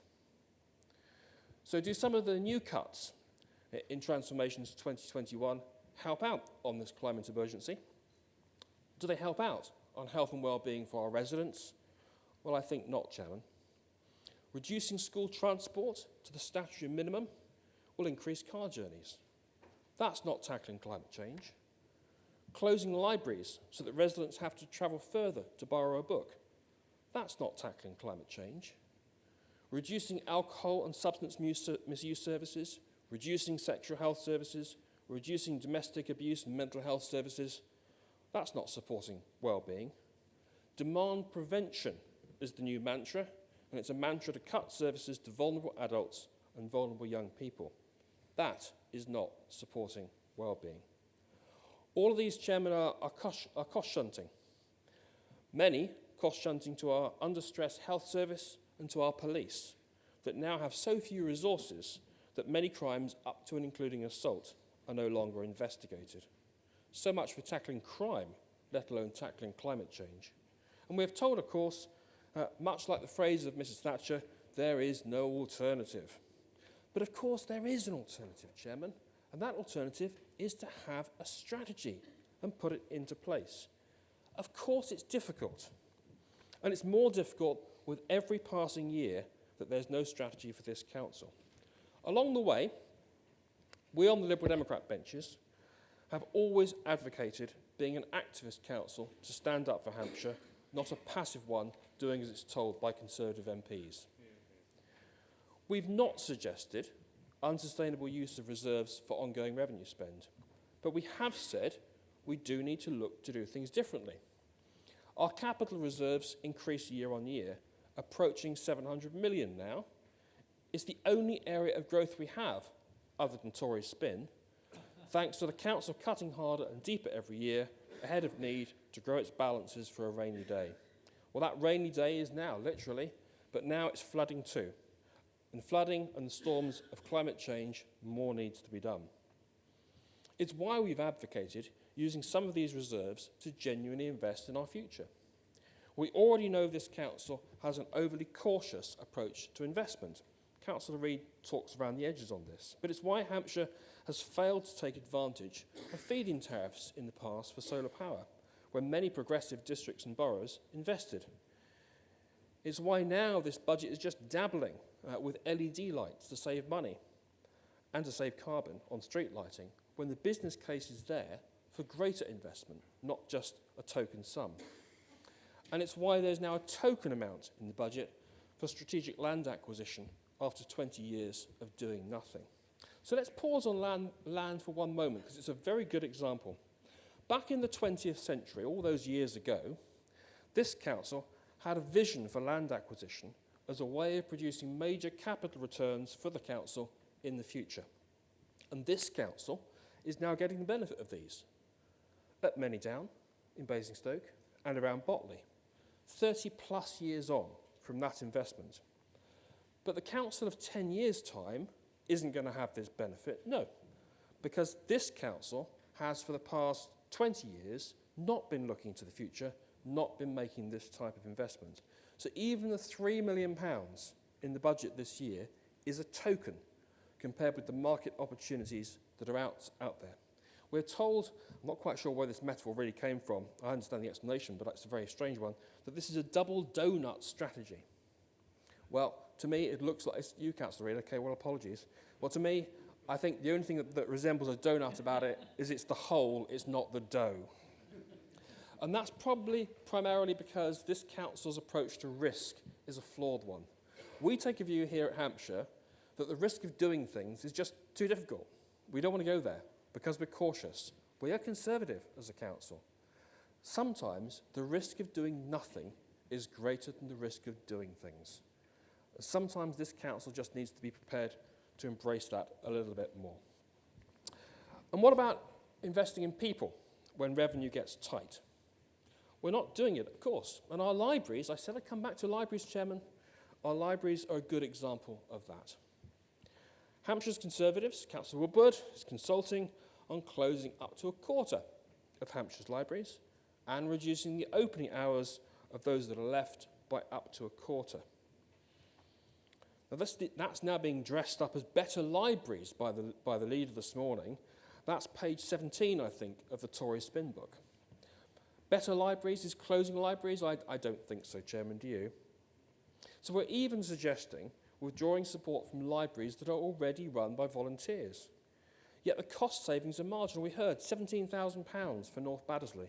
The cost savings are marginal, not least when these libraries provide vital community services over and above lending books. So let's not hear lame excuses about reduced demand for books as an excuse for cuts. These are community services, but to volunteers can make the difference. Why not a strategy, instead of cuts in library hours, but one of growth, using and supporting volunteers in our communities? That's what's been achieved in my county division. by the Borough Council there, working in partnership with parish councils and local community groups to support additional volunteers and increase library hours. So it can be done. It can be done. But it requires a strategy. And that's what's lacking from this council. It's so much easier just to cut services for the convenience of the council, not for the people, isn't it? Now, Chairman, I'm not under any illusion that this budget will be anything other than passed by this council sometime this afternoon. It would be unusual for anything else to be the case. But we need to think differently if we're going to protect services. We know the facts are clear. Every single year, we need at present to find 30 or 40 million pounds of additional cuts just to balance the budget. That isn't a long-term strategy for this council. We need to do better. The library cuts that are in front of us are to last until 2025. But if we carry on as we are now, we'll be coming back in 2025 with the next package of cuts. There'll be just one library left in Winchester if we carry on at this rate. The cuts to every other service gradually wipes us out, not just to providing the statutory services we have, but the statutory minimum of those services, the absolute bedrock which we're not legally allowed to go below. That's the inevitable consequence of the existing lack of strategy from this council. So, Chairman, you will pass this budget today. I have no doubt about that.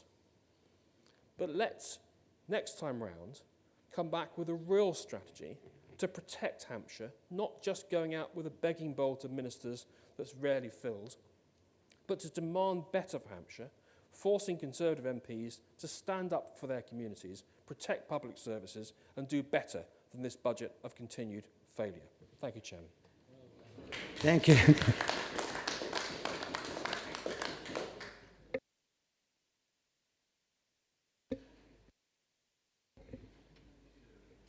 Are you proposing any amendments? No, Chairman, you just vote them down.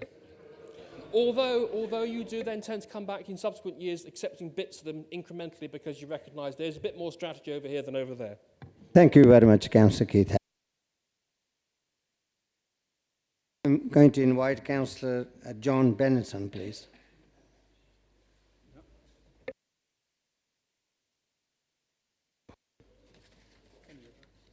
Sorry? Councillor Shackham, please. Okay. Now, Councillor, is open for debate. Nobody. Oh. Harrison? I'm on much quicker than I anticipated, Chairman. Can I start with an apology in advance of any offence that I may cause? It'll save time at the next full council meeting. Chairman, many of us have thought through a lot of we've sat through a lot of budget setting meetings in our time. Some of us are content just to vote at the end of the meeting. Others are given to long speeches, setting out a justification for what's being proposed, or even a challenge to the planned budget. Invariably, unless there is an equality of political representation, the budget plans are passed without amendment. Whatever valid debate and consideration has taken place has already been undertaken during the group meeting. You know this. We know this. And yet every year we go through the pretense that something has still to be settled, that there is the possibility of an opposition member having an alternative budget proposal accepted. Chairman, there comes a point when after several years of doing this, you become a little bit cynical. The thought occurs to you that you're trapped in this annual pointless drama. It's like Groundhog Day. Even worse is the realization that local government has had virtually all element of choice taken away from us. power is centralised in Westminster through many means, but mostly because of the 60% cut we've seen in central government funding to local authorities over the last decade of austerity. Wouldn't it be nice if we had some chance of exercising choice, having offered the voters choice over the range and standard of services we deliver? Instead, we are merely treated as agents for managed decline, whether it's attempting to do the impossible, looking after 5,000 miles of road without adequate resources to do it, or looking after our most vulnerable citizens. We're caught in this whirlpool of ever-increasing cuts. Cuts made this time around and followed by cuts made even deeper the next time around. Very sadly, we know that many of the cuts hit poorer people disproportionately. When decisions are made to cut items like adult services, community safety, bus services, Sure Start centres, respite centres that offer support for the carers, the people that suffer most are precisely the people we would most like to see protected. The wealthier can insulate themselves against these things, but we are not all in it together. Chairman, I wish there was something I could say or do that would help level things up and make society fairer. I know that most members care. I think that the officers of the council do a heroic job given the resources and the political direction they have. My colleagues and I have endeavoured to provide constructive opposition, whether it's been an unsuccessful battle to save Sure Start centres or a successful campaign to save the respite centre, such as Orchard Close. But even here, the suspicion is we will have merely delayed the execution. Chairman, we cannot go along this road any further. The whole thing is unsustainable, and all Hampshire MPs need to understand just how serious this situation now is. Councillor Benson, please. Oh, sorry.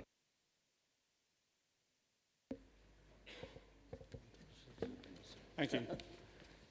Chairman, during the general election, our communities were swayed by the mantra, get Brexit done. But only months into another Tory government, what our communities are really witnessing is children's services struggling to get done, adult social care and public health struggling to get done, and some of our libraries looking likely to get done too. I don't believe that people voted to continue for more of the same austerity programme with relentless cuts being passed down to local government. Getting Brexit done was a guise by some politicians, and it wasn't being truthful about what else would get well and truly done along the way. Our residents are reacting angrily to stark headlines in the press and on social media, asking everyone to help save our libraries. But the elephant in the room is the new Prime Minister, that only a few weeks ago led us to believe he would offer something better. So understandably, our residents don't get why the council is still looking to reduce services further with another £80 million per annum of cuts. The PM appears to suggest that the country can only afford libraries when there has been an economic recovery. This is another misguided policy of austerity. By investing in libraries, you create opportunities for education and skills across the country, which in turn creates the conditions for future economic growth. And it shouldn't be all about digital. I spent time last Friday at the Southam Library in my division listening to mums explain how they sat on the floor reading books and interacting with their very young children, something they explained you cannot do with an app on a smartphone. Chairman, I know how hard our staff work to meet these budgets. We all know that for children's services to achieve the outstanding Ofsted rating it has in the circumstances is a monumental achievement. Our adult services team are looking at leading the way in the UK by introducing new technology, and the ambitious start we have made in setting up climate change initiatives is to be applauded. Although we can be thankful for additional funding of £3 million to Operation Resilience, it's only playing catch-up for a highway system in decline. But there are parts of this budget I just cannot support, Chairman, parts that concerned me in November and still do today. Public health concerns are a direct result of austerity. not statutory services, therefore offered little or no protection. The knock-on impact for our communities could be huge and has the potential to undo years and years of valued work. This budget report carries its own health warning that this council is still in the position of having no real visibility of its financial prospects beyond 2021. Our website says we have a strategy for 2017 to 2021. It says demand for our services is increasing, but government is reducing the money it gives us to pay for services. It says over the next 4 years we want to work with the people of Hampshire to meet financial challenges we face and improve outcomes further. Try telling that to our residents at risk of losing their libraries. Try telling that to those losing services which provide drug and alcohol treatments to adults and young people. Try telling that to youngsters affected by domestic abuse during the week we hear it's estimated that 1 in 6 children witness or experience some form of domestic abuse or violence. Resources need to be prioritised from crisis to preventative services. Cutting costs now will cost us dearly in the long run. Everyone agrees that prevention is better than cure and far cheaper than cure. Thank you. So before we throw the baby out with the bathwater or our books out with the buildings, Chairman, this council needs to approach the new Prime Minister, his new government and his new cabinet and tell them they need to come up with new funding for local government before we reach the projected cliff edge. Thank you. Thank you, Councillor. Thank you. Councillor Warwick, please. Yes, thank you very much, Chairman. I'm very pleased indeed to see in this budget that Hampshire County Council will propose major investment in Hampshire's economy, in jobs, and in particular following the theme of the Hampshire 2050 Commission in the quality of our environment and in line with our own climate change strategy. In addition to the 2 million from the Corporate Policy Reserve announced by the leader and executive member, specifically aimed at climate change initiative, there are several announcements in this capital programme that have an underpinning carbon reduction or environmental theme, illustrating this council's own commitment to tackling climate change. 3.2 million on LED street lighting replacement, contributing both to the longevity and lower cost of running these units. 45.8 million for integrated transport schemes, with over 10 million specifically focused on walking and cycling improvements. An additional 800,000 towards Hampshire's electric vehicle purchase and EV charging strategy across the county. 830,000 to survey and plan for the massive impact of ash dieback disease, likely to affect over 10,000 trees in our county alone. Although many of these projects sit within ETE, I know that a great deal of environmental improvements are taking place right across every portfolio in this cabinet. I wanted, if I may, to pay tribute to Chitra Nadaraja and her team, who have embraced the task of working with every district, borough, parish council and community group to deliver the greening campaign and promote tangible steps towards carbon reduction and mitigating climate change. In my own division, to James Atkins and Kath Hart from the Countryside Services, for their diligent work in bringing forward a new direct pedestrian and cycle route going as the crow flies from Winchester to South Wonston and back, across the boundary of Councillor Porter and my divisions. A great example of both of us working collaboratively and supporting this project.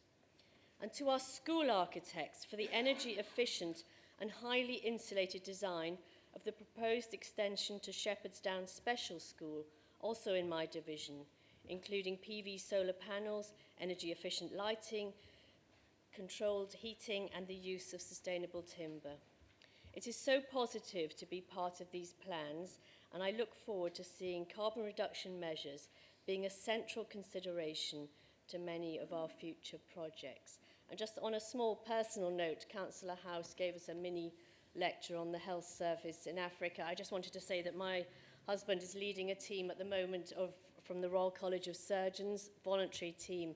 They are training surgeons in Abuja in Nigeria at the moment, so it's a two-way process. Thank you. Thank you, Councillor Warwick. Councillor Peter Latham, please. Thank you, Chairman.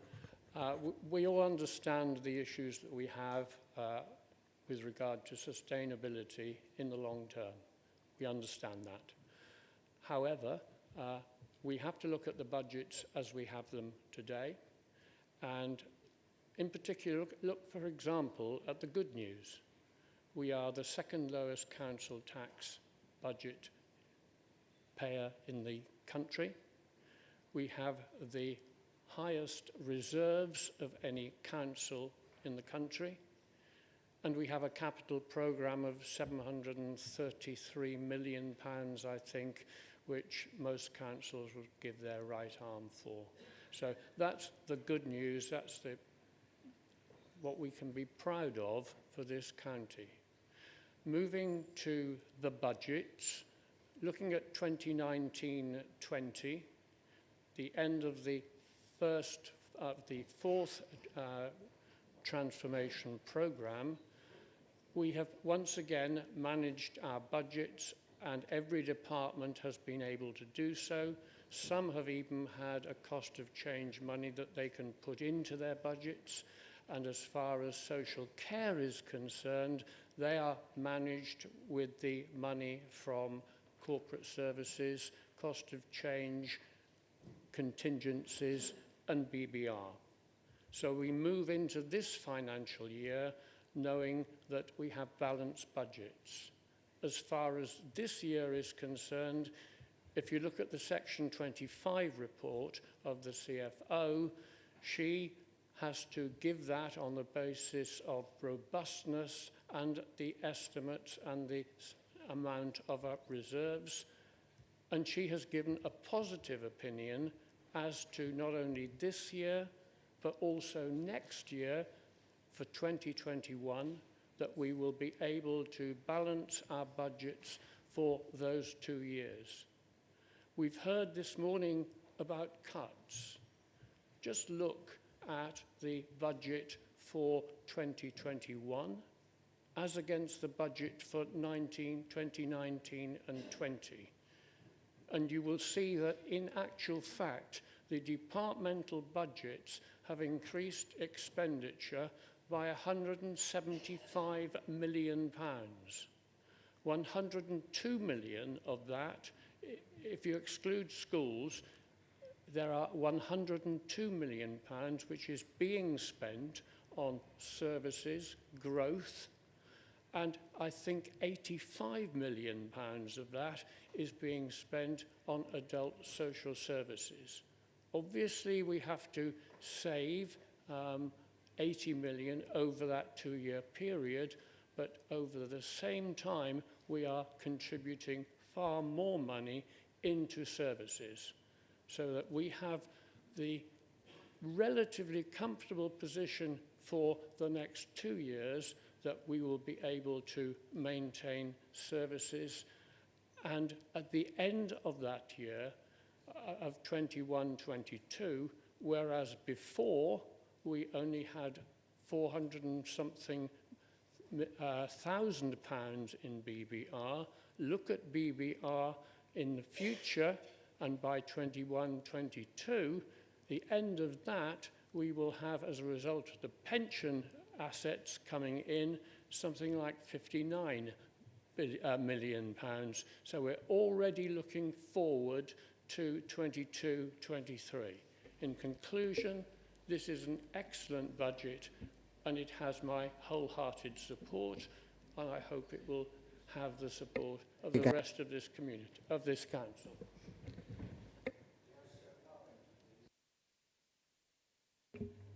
Thank you very much. Sorry. When I was listening to Councillor House just now, I thought I was listening to an EU budget or a government budget rather than a discussion of, or a proposal for ours.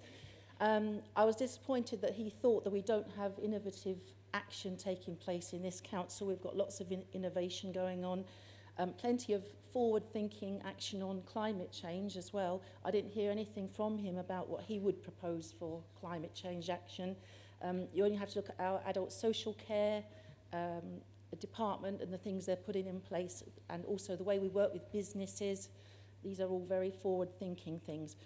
Councillor Westbrook, you diss my Boris at your peril, I'm afraid. The election results speak for themselves. People trusted him and they believed him, and they trust the Conservatives, and I believe they trust the Conservative members of this council to deliver what they wanted, and what they still think is the best way forward. Councillor Harrison was unusually downbeat in what he said, I thought, very defeatist. It's no good being defeatist, Councillor Harrison. People want an upbeat message, as again Boris proved, and well done on him. And I'm sorry, but you've got to give him credit. Councillor House, what I'm actually asking at the end of this is I would like you to email me, please, your alternative budget and ideas for things that you talked about, because I didn't hear any. Rather than a depressive message, I want to hear some positivity. Thank you. Thank you, Councillor Carpenter.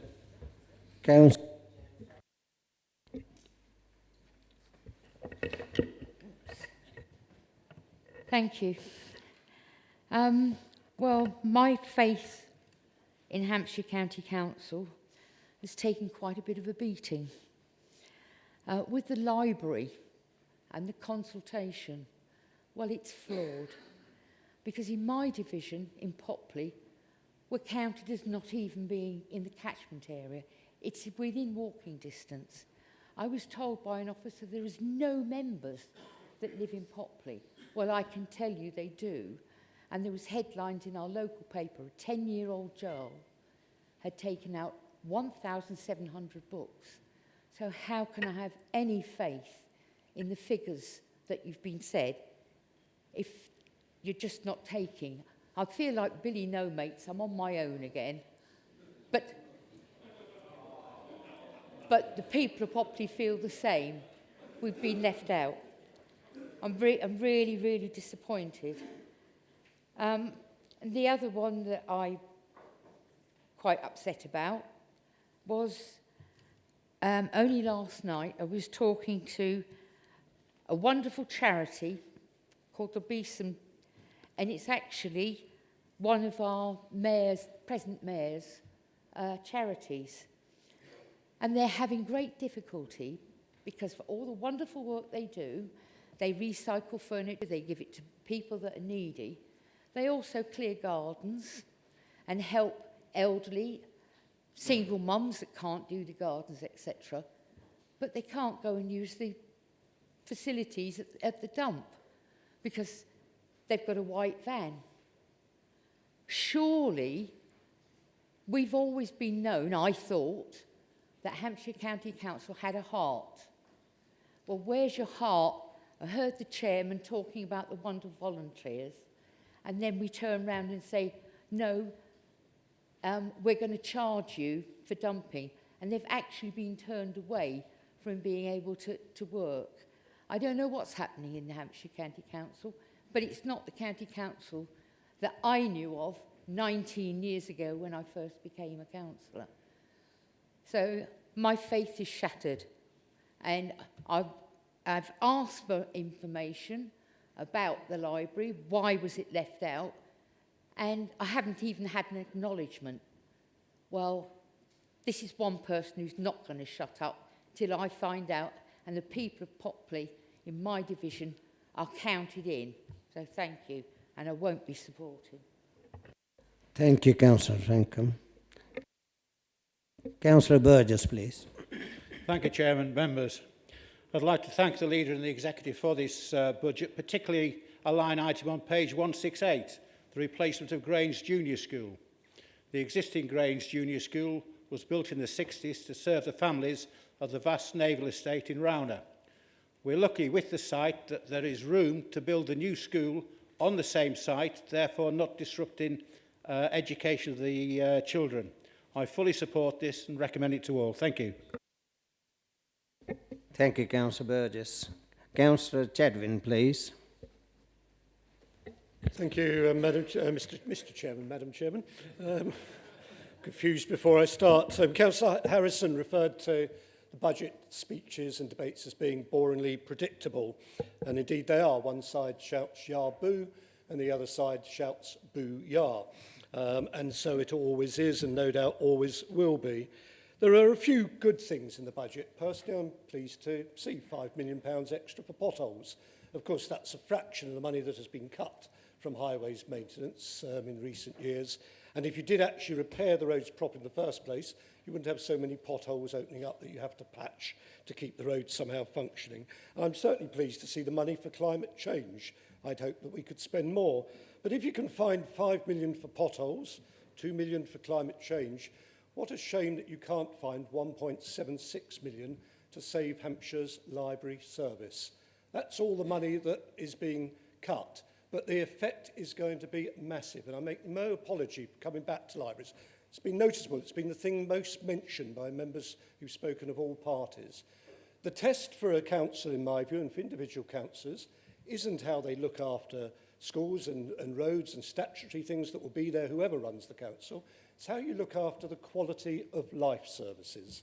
And I'm afraid this council is failing in looking after its quality of life services. That 1.76 million potentially is either going to close directly 10 libraries and almost certainly 4 community libraries as well. And as a side, I'm sorry I wasn't here to hear the earlier answer, but the 4 community libraries only cost this council 49,000 out of that 1.76 million. And if you want to protect libraries and keep them there, and maybe more of them be run at least in part as community libraries, surely it makes sense to keep some of that budget at least, rather than scrap the whole damn lot. Because if you cut all support for community libraries, you will make it nigh on impossible for any other communities to help take on libraries that this council may close. I would ask directly Councillor Woodward to look at that particular part. You should actually be investing more in libraries and more in quality services generally. I've been around long enough to remember when we had a whole culture department. Indeed, we had a libraries department, a museums department, arts department, archives department. We had the whole of the building that is now the police headquarters. And now the whole of our cultural services are pretty well housed in one room over in Three Minsters House. There was a report last week in a local government magazine that referred to the fact that cultural services as a sector spend more than 1 billion directly on culture and heritage local councils, and yet 45% of that has been cut in the last 10 years. It's actually over 50% in Hampshire. If you look back to 2009-10 to now, we have cut our spending on culture by 50%. What kind of council is it that does that? And what is the purpose of a council that cannot anymore maintain its own services, its quality of life services? Libraries has touched a raw nerve with people in this council and in this community and in Hampshire as a whole. Any officer going to the library consultation knows that, and any member who has attended will know it as well. It is that issue which I think is going to cause people to judge whether this council is still fit for purpose or not. In my 35 years, I've always defended this council. When people talk of abolishing it, making it unitaries, a greater Southampton, greater Portsmouth, Solent City, Shorn City as some might like it to be, I've always said this council actually has done a good job. Even under Conservative rule, it has been a good council. I find it nigh on impossible to defend this council anymore. Frankly, it is no longer fit for purpose when it cannot even find 1.76 million to protect its own library service. And if it can't protect the services and can't provide value for money services, what on earth is the purpose of it existing? Thank you, Councillor. Councillor Dowden. Yes, thank you, Mr. Chairman. For the benefit of the council, because we were talking about the government and the leader was going to seek more funding from central government, well, the announcement is the Chancellor has resigned. So that's a good start, isn't it? Stable government. The issue, and in fairness to Councillor Manns, I took a petition, as you heard this morning, of almost 600 households in North Baddesley wanting to retain their community library. And of course, if we take that 11,000 pounds from them, quite frankly, that library will close. The parish council supported in a great way by paying for the building and the volunteers as well.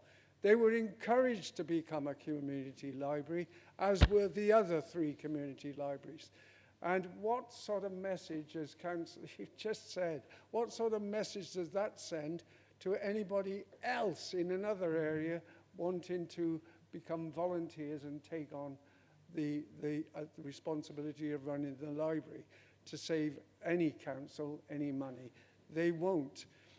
What I heard from some of the councillors this morning saying how wonderful things are. Well, I've been on this council now a very long time, and the funding contributions coming from central government at one time paid 40% of what the county council spent. And was it next year? Virtually nothing. I also have a great sympathy with the leader of this council, because when I saw him this morning, I'm not spreading any secrets, I think he was receptive to what I was saying. I think I was fair, that really money should be found, and even I am prepared, and I think all county councillors should be prepared to give up the minimum of 500 of their community grant, pounds that is, in order to save those 4 community libraries from closure. When I hear such things about how we have been prudently managed, well, quite frankly, you can only prudently manage if you get enough resource to be able to do the job and have the appropriate strategy that Councillor House spoke about this morning. I thought it was a very interesting, and everybody should have been listening to it, and I think they were. But of course they don't want to admit to he had some good points there. Now, when I went to this all-member briefing on the 2020-21 budget, in fairness to, we've got wonderful staff, we really have, we're very fortunate. And with Caroline Williamson and Rob Carr and other directors, they can't say things publicly, but sometimes we've reached the level now where they're even saying it themselves, which, you know, doesn't normally happen. But they realize how desperate things are, to the point of when you get in a report, we'll be over the cliff in 2 years' time if we don't get sufficient funding from government. I just hope, and who I personally blame, Councillor Dowden, Hampshire could you MPs, because they have had the opportunity to fight for us, Hampshire that is, to get the appropriate funding. Sorry. Oh, I'm over my time. Oh, I was looking at that. I'm sorry, I wasn't, but I am. Thank you, Councillor. Councillor Carew, please. Thank you, Chairman. Well, here we are again. We all know there's been a 60% cut in local government funding over the last decade, but despite this, we hear that demand for services and those cost of those services has increased considerably. Now, given this, we have these constraints, it is absolutely right to prioritise schools and social care whilst remaining value for money with, I believe, the second lowest council tax of any county in the country. As we have already heard, this council already sells service and our expert advice to other councils, more so, we hear, than any other council in the region. We also have prudent investments. This council is charging the maximum council tax we are allowed to levy without a referendum at 3.99%, half of which, as we know, goes to social care. Councillor Manns is absolutely right to prioritise this. He's also right to meet with our MPs and to take whatever measures possible to get a better deal out of central government. We all know on all sides that these cuts are unsustainable. Yet despite this, we need to say a huge thanks to our officers who have managed to achieve underspends every year since 2011, despite the massive cuts of 480 million from central government austerity. Now, we all know what happens if we go above our government cap to recover some of this money. We'll end up in a referendum, one that we could and probably would lose. That would be utterly irresponsible. Councillor Harrison is right about the seriousness of these cuts. He says it's political theatre. He says the majority party usually, if not always, gets its way. Yes, you're right, that's called democracy. It isn't perfect, but it is how our residents voted. Every year, the Lib Dems suggest we spend all of our reserves. It's no secret that the vast majority of these are earmarked. Once they're gone, they're gone. Do you really want this council to end up in special measures like Northampton? I'm sure our residents don't. Every year, we hear criticism of the budget.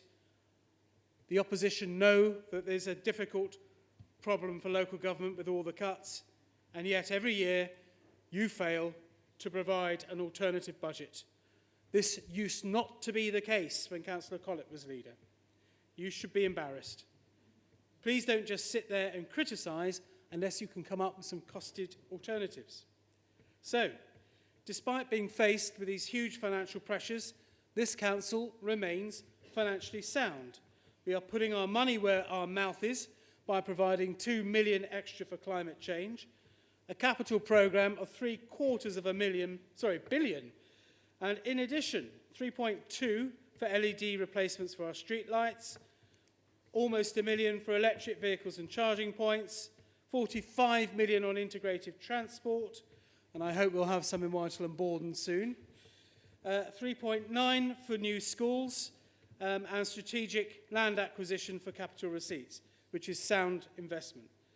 1 million to roll out broadband, 3 million extra for our roads due to the bad weather, and 2.5 million extra for investing in Hampshire. I am deeply grateful, members, for the millions of pounds spent by this council in my formerly impoverished community of Whitehall and Borden. We have a new relief road, highways improvements, and to cap it all, a future skills centre and a state-of-the-art Thank you, Councillor Carew. new school. Members, please support this budget. Thank you. Councillor Jackie Porter, please. Thank you, Chairman. I attended Cabinet, and at Cabinet we were told that the council budget had been approved and we were seeking a precept of £670,214,882. And that's in the papers here for Cabinet. Today we're sitting here and we're being asked to agree a precept of 668 million and 898,000. That's a difference. The first one is a difference of about £2.2 million. Before we go on, which one are we actually voting for? The one we agreed at Cabinet or the one that was agreed that's being proposed today? And I hope that £2.2 million isn't a vital service. Is the amendment possibly to put back that £2 million in the 6 pages that's lost in the 6 pages of this report between paragraph K on page 32 and paragraph H on page 38? And is that £2.2 million perhaps that money for the libraries? Thank you. Thank you, Councillor Jackie Porter. I'm sure that we looked at it. Thank you. Please. Thank you, Chairman. Well, it's gratifying to hear that the leader is going to speak to the Hampshire MPs. It really is. Unfortunately, these are the very MPs that voted for the cuts in the first place. So it must be like going to see a robber and asking for your money back. But realistically, it's too little too late, isn't it? We've got 80 million worth of cuts we're talking about now, and it's a good job that this council is so efficient at reducing services. With a projected 35 to 40 million year-on-year shortfall, they will need those skills home to a T. So why are we doing this? Every year. Austerity's over. 2 Conservative Prime Ministers have said that. Boris and his new Chancellor are going to spend millions on HS2. They will be spending millions on leaving Europe, and he can spend millions on whatever he wants to do. Because austerity has got nothing to do with it. It's a right-wing view of this government that nothing is free and everybody pays, whether they can afford it or not. So reducing local government ability to support people unless they are in the most dire straits is the product of that philosophy. But members, the people of Hampshire did not sign up to that philosophy because they need the public services to help them as they grow old or become sick, or the young who need help. We became councillors not to engage in diminishing those public services which they need, based on flawed, selfish ideals. What is the actual impact of this on those services, on the old who've paid their taxes all their lives and worked hard for their families? With an ageing population and increasing demand, the adult services budget has decreased in real terms about 39% since 2010. So what future can the elderly look for, and what financial support can we give them in their final years? Children's services budget has decreased a similar amount, and against a backdrop in increasing demand in looked after children. So it's nothing short of miraculous that they received an outstanding recognition by Ofsted. However, that is a tribute to the high calibre of the management and the officers of children's services, who day after day deliver support to the young, vulnerable children in need. They work to find new ways of working, new initiatives against the backdrop of reducing resources and financial support. But there are only so many new ways of working. There's only a limited amount of time you can do more with less, then it becomes less with less. The high standard of the staff in children's services, as I know, reflected across the authority. We have excellent staff who struggle against the challenges of today, the financial challenges that all members know. From libraries to roads, nothing escapes the axing of resources as the council heads like the Titanic to an iceberg of the Conservatives' making. Yet whilst the crew of the Titanic worked to get as many passengers in lifeboats as they could, this council is destroying the lifeboats so many people need. As council funding decreases and the elderly, the young and the vulnerable fall into the icy waters of despair, is that why you became a councillor? To carry out the ideals, to reduce the support that so many needy people need? Is that what being a Conservative is these days? Surely not.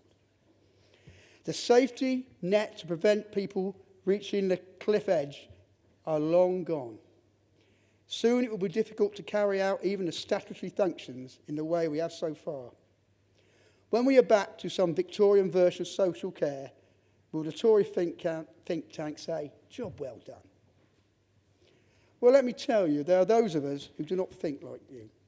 There are those of us who will fight to keep public services and will do all they can to support the young, the old, and the vulnerable. Because we Liberal Democrats care about people. And my plea to the other members of the council is, be like us. Do not stand for this consistent cuts engendered by your party against social care, against children's services, against local government in general. The people need the services and we must fight to protect them. We must support our officers so they get the resources to do the job they do so well. That, members, is the message you should take from this. And that is why you need a strategy to do that. Thank you, Councillor Wade. Right in that. Thank you. Councillor Mark Cooper, please. Thank you, Chairman. I don't think I can rise to the eloquence of my colleague. I stand to briefly make one point, Mr. Chairman, and that is a plea for honesty. If you're not honest with the public, then you will lose their trust, obviously and patently. And it's the little things which illustrate there is some degree of dishonesty going on with calling transformation cuts or vice versa, calling cuts actually transformation. One little example. On my way home today, I will be driving my car very carefully around a lot of potholes. I know where they all are, and when I get home, I'll probably report a few more on the website, and so it goes on. I also know when I get home, there'll be a lot more potholes reported to me by my residents, which I then put onto the Hampshire system. And I explain to them each time, well, it's down to the fact that we've got a revenue budget shortage and we can't afford to repair them quickly, and so on and so on and so on. And then they come back to me and say, well, hang on a minute. The headlines in the local newspaper last week were, county spends £3.1 million on new Romsey Marketplace. Yes, it did, but it wasn't taxpayers' money. It's Section 106 money, mainly. And it's that kind of deceit whereby you claim to spend lots of money on the infrastructure, and then you have long, thin lines of highway between the two where the infrastructure is falling apart. And it takes me a lot of my time to explain that.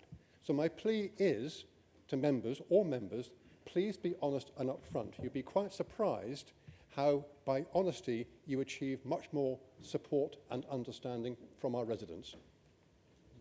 Thank you, Councillor Cooper. Councillor Martin Todd. Thank you, Mr. Chairman. We stand here today with a budget that, even on its own terms, admits on page 48, item 52, is a budget of noticeable decline. And my Liberal Democrat colleagues have highlighted the damage that it will do to the social fabric of this county and to the services that so many people rely on. Damage that we should not forget is a damage of choice, voted for by Conservative councillors, Conservative ministers and Conservative MPs. But there's another area I want to highlight, and it was my decision to speak today was triggered by the comments made by Councillor Warwick. So I don't just want to talk about noticeable decline, I want to talk about noticeable complacency, especially relating to the climate emergency that we declared in July last year. Now, there was a slightly surprising comment made by Councillor Reid earlier, where he talked about wanting to, and I quote, be a lead for other organisations to follow on climate change. A slightly bold claim, I think, when the County Council has set an objective for its own activities of being carbon neutral by 2050, when Basingstoke-and-Deane has set the objective of 2030, when East Hampshire has set the objective of 2030, when Eastleigh has set the objective of 2025, when Portsmouth has set the objective of 2030, when Rushmore has set the objective of 2030, when Southampton has set the objective of 2030, and Winchester has set the objective of 2024. So I'm not entirely sure why the other organisations in Hampshire should be following a much less ambitious goal than every single other one appears to have set. And there is a point here. I need to declare an interest at this point, which may indicate to you quite how backward-looking and behind in terms of tackling the climate emergency this council is. The interest is simple. I have been backing the Greening Full Flood campaign since 2008. I went to the Greening Oliver's Battery launch, which unfortunately I don't think Councillor Warwick was there, also in 2008 as well. My interest is, non-prejudicial, that I actually host the website for the Greening Full Flood campaign and have done since 2012. So we get this announced as some great initiative to show the progress that we're trying to make, and it turns out to be a rehash of something that was last a big push on in about 2008, 11 years ago. To me, that shows no sign of treating this as an emergency.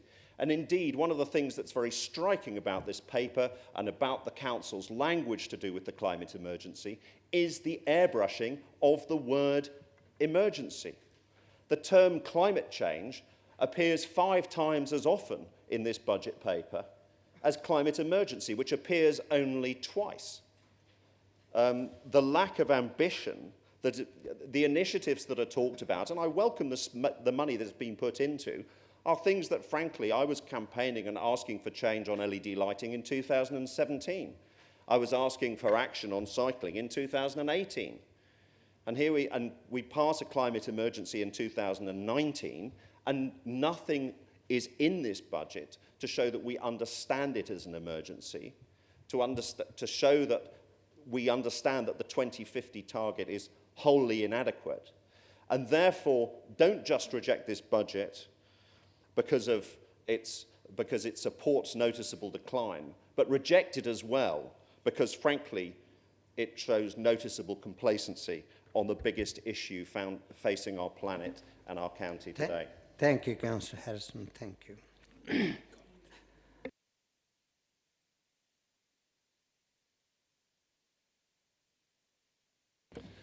Thank you, Chairman. On May the 3rd this year, I will have been a councillor for 40 years, 36 on the County Council. And I was going through some old papers the other day, shredding things I didn't need anymore, and I was taken aback by how much this County Council has changed over those years. We once were a proud organisation that worked hard to really look after the interests and needs of our residents, of our county heritage, and we did it in many, many different ways. In those days, the County Council included Southampton and Portsmouth. It included fire and rescue, the police authority, sixth form colleges, policies for schools, strategic planning and much else besides. But we also did things like regenerating the older urban areas, places in Aldershot and Gosport and other parts of the county that needed a lift so that the quality of life could be enjoyed and appreciated. We used to give out historic building grants to make sure our historic buildings were looked after. We actually had supported bus networks across the county, which we were actively involved in supporting. Countryside heritage. We had a youth service. We had all sorts of things. What's happened since then? The youth service has gone. The bus network is down to a tiny, tiny fraction of what it was before. The accredited community safety officers have gone. Children's centres have gone. Highways decline is noticeable, and that's mentioned in the report. Services have been squeezed mercilessly. Now we move into the next phase. Our libraries are under threat. The mobile service is already completely gone. 14 more libraries could close under the current proposals. And I look at my own local library in Yakeley, 100,000 book loans in each of the last few years. They tell me libraries don't have a role, 100,000 books a year. Yet on one of the options in the papers, the opening hours could cut from 33 to 17, halving of its opening hours. And what will happen? 5 years down the line, oh, that 100,000 has dropped. Oh, better close that one as well. That's what happened. That's what happened with the buses. Is you start to dismantle the network, you make the arguments for dismantling a bit more, then a bit more, then a bit more. That's how this all works. Trends are created. This budget today includes £43 million of cuts to care services, adults and children's care services. Chairman, if you have a strategy, if your budget has a strategy, it's a rotten one. It's one that can't be amended to make it good. And that's why you have no amendment from the Lib Dem group, because your strategy is fundamentally rotten. You should be evangelating the need for the resources that we need in Hampshire to get our services back to what they should be. But you're not. You're writing the odd letters to ministers or to Hampshire MPs. Where is the anger?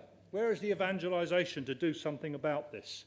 You all just sit here nodding it through. Well, I won't, and the Lib Dem group won't. Thank you, Chairman.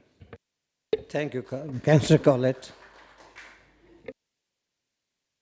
Yes, thank you, Mr. Chairman. I would like to congratulate the Cabinet on the proposals they put before the Council today, continuing the effective strategy that this Council has had for a good number of years, making us one of the best councils in the country, offering good and efficient services within the resources at our disposal, and proposing the second lowest council tax of any county in the country. That is to be congratulated, and I'm disappointed that once again we have no proposal at all from the Liberal Democrats. It's no good getting angry.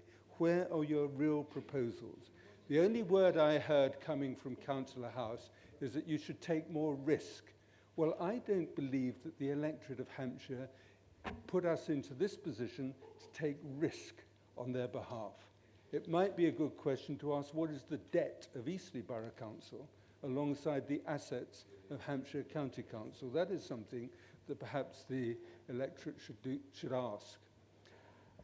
We're criticised or told that we must convince MPs. The point I would make to the Liberal Democrat group and indeed the Labour group, we at least have some MPs that we can speak to. You went through a general election. What did the electorate say to you?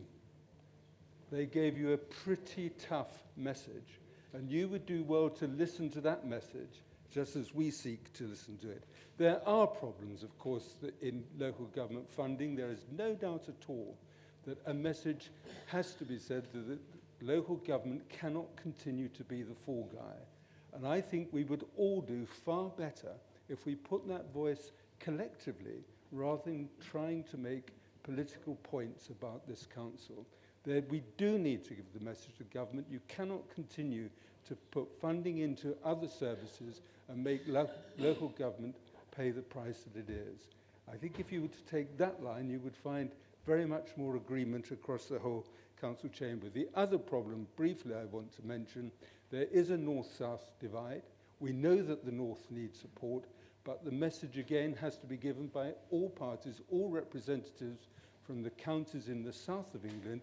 The south too has concerns, has needs, and must not be neglected. Whilst we want the north to be improved and enhanced, there is a serious need for investment in this part of the country, and collectively that is a voice that we must get to MPs, and we'll get that over to them much better by working with them rather than working against them.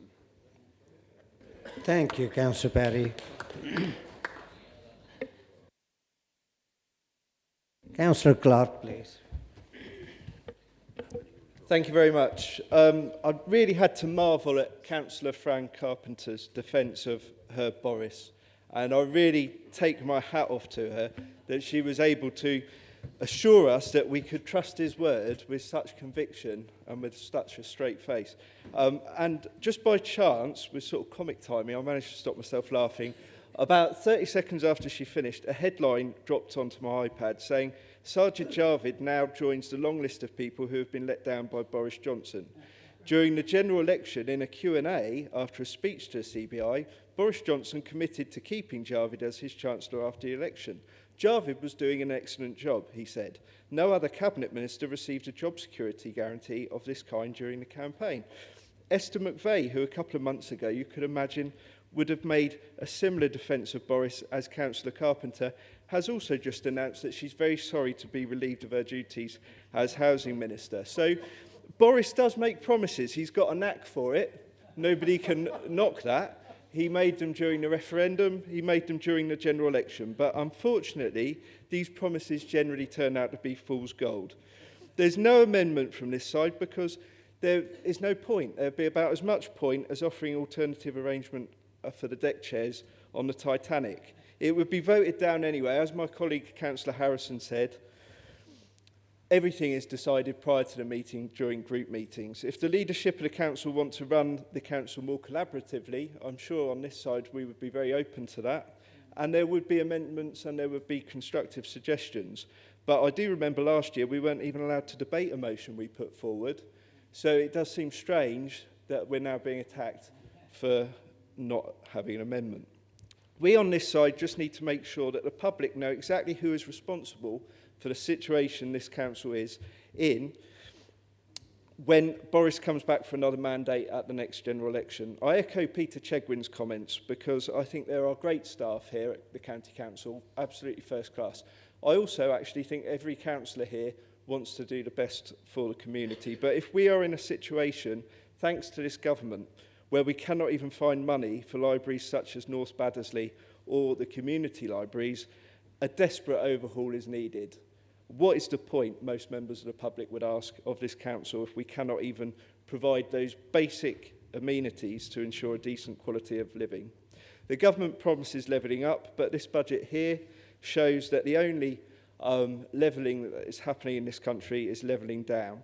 The north is not the only place with problems. I'm sure all of us welcome regeneration in the north. However, we in this part of the country have problems too. We need to make sure that our MPs, it's desperately sad that we didn't get a Lib Dem MP in Winchester. We were very close and she will get it next time. But we need to make sure that our MPs fight for our area to make sure that whatever organisation of local government there is in place, the public here in Hampshire get the quality services they deserve and which they did have not very long ago. Thanks. Thank you, Councillor Clark. Councillor Woodward, please.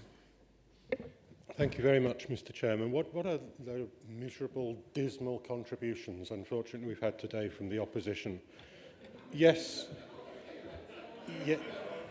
yes, Chairman, there are problems with local government finance and local government funding. We've seen over the last decade, I think it's £24 billion moved out of the local government budget and put where, and I'm sure we all support it, into the NHS budget. But it is a sad fact that that has happened. It happened because the country's economy was trashed by the Labour Party. And of course it was put into place, the austerity measures, by which parties, Liberal and Conservative, a decade ago. And those policies have been working their way through the system. Will we see increases in funding for local government? I don't know. We will do our very best and continue to do our best to try and see improvements made. But the facts of the matter are those which are before us at the moment. If Councillor Chegwin can't support the organisation to which he's been elected, then perhaps he needs to consider his position in this organisation.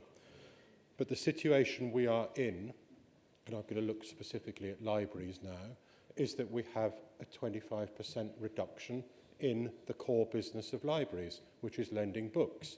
Any organisation which sees a 25% reduction in what it is doing clearly expects to have to make some changes, and changes we will make.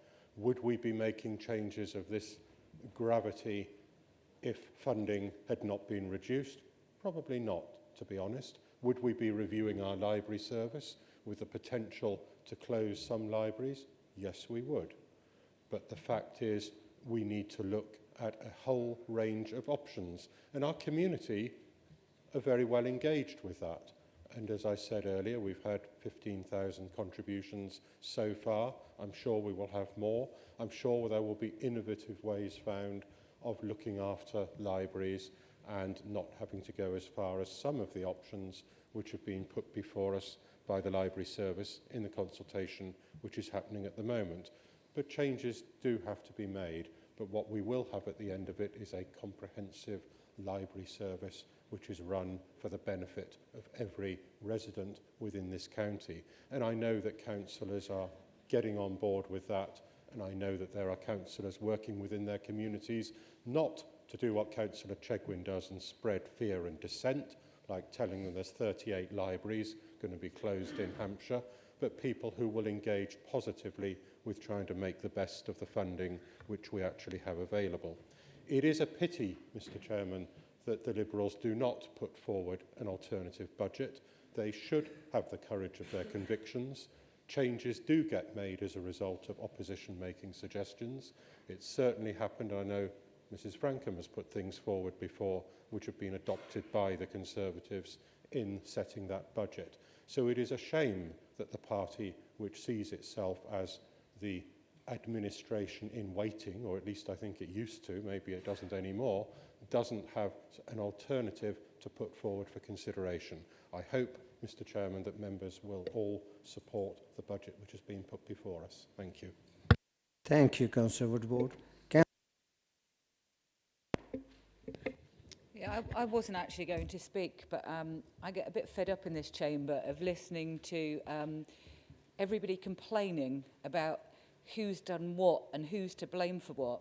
I thought as part of this council, I was going to be elected for all the residents of Hampshire County Council, of Hampshire, along with Hampshire County Council that had the same sort of goal in life, which was to actually make it a better place for all our residents. I know I've been looking at it, I think I've been told that it's £50 a year, that's all it is to residents. But this is £50 every year and has been for several years now. And I know many in this chamber, £50 is in their pocket. It's not going to make any difference to them. But a lot of our residents, £50 a lot of money. All we see is council tax going up to the maximum that it can, with more and more cuts. We're talking about, I mean, libraries is the biggest thing today. We're talking about the libraries. these people's lives, £50 is an awful lot of money. The actual weekly visit to the library is a big thing for them and their family. And I think we need to be looking at it. We're saying about put amendments in. What's the point of us putting amendments in? You've gone through the budget. We haven't had one amendment been listened to at all in years. So what's the point of putting them in and wasting everybody's time? I think you need to be setting that the year in advance when you're actually looking at your budgets. You know, we have got some good ideas. We do live in the real world. Look at it back then, not on budget day when you've made your mind up and the budget's already done. Thank you, Councillor Craig. How long do I have, Chairman? 4 minutes. As long as you like. Okay, as long as I like. I'd just like to summarise some of respond to some of the major points that were made. I'd like to respond to some of the major points that were made during this debate.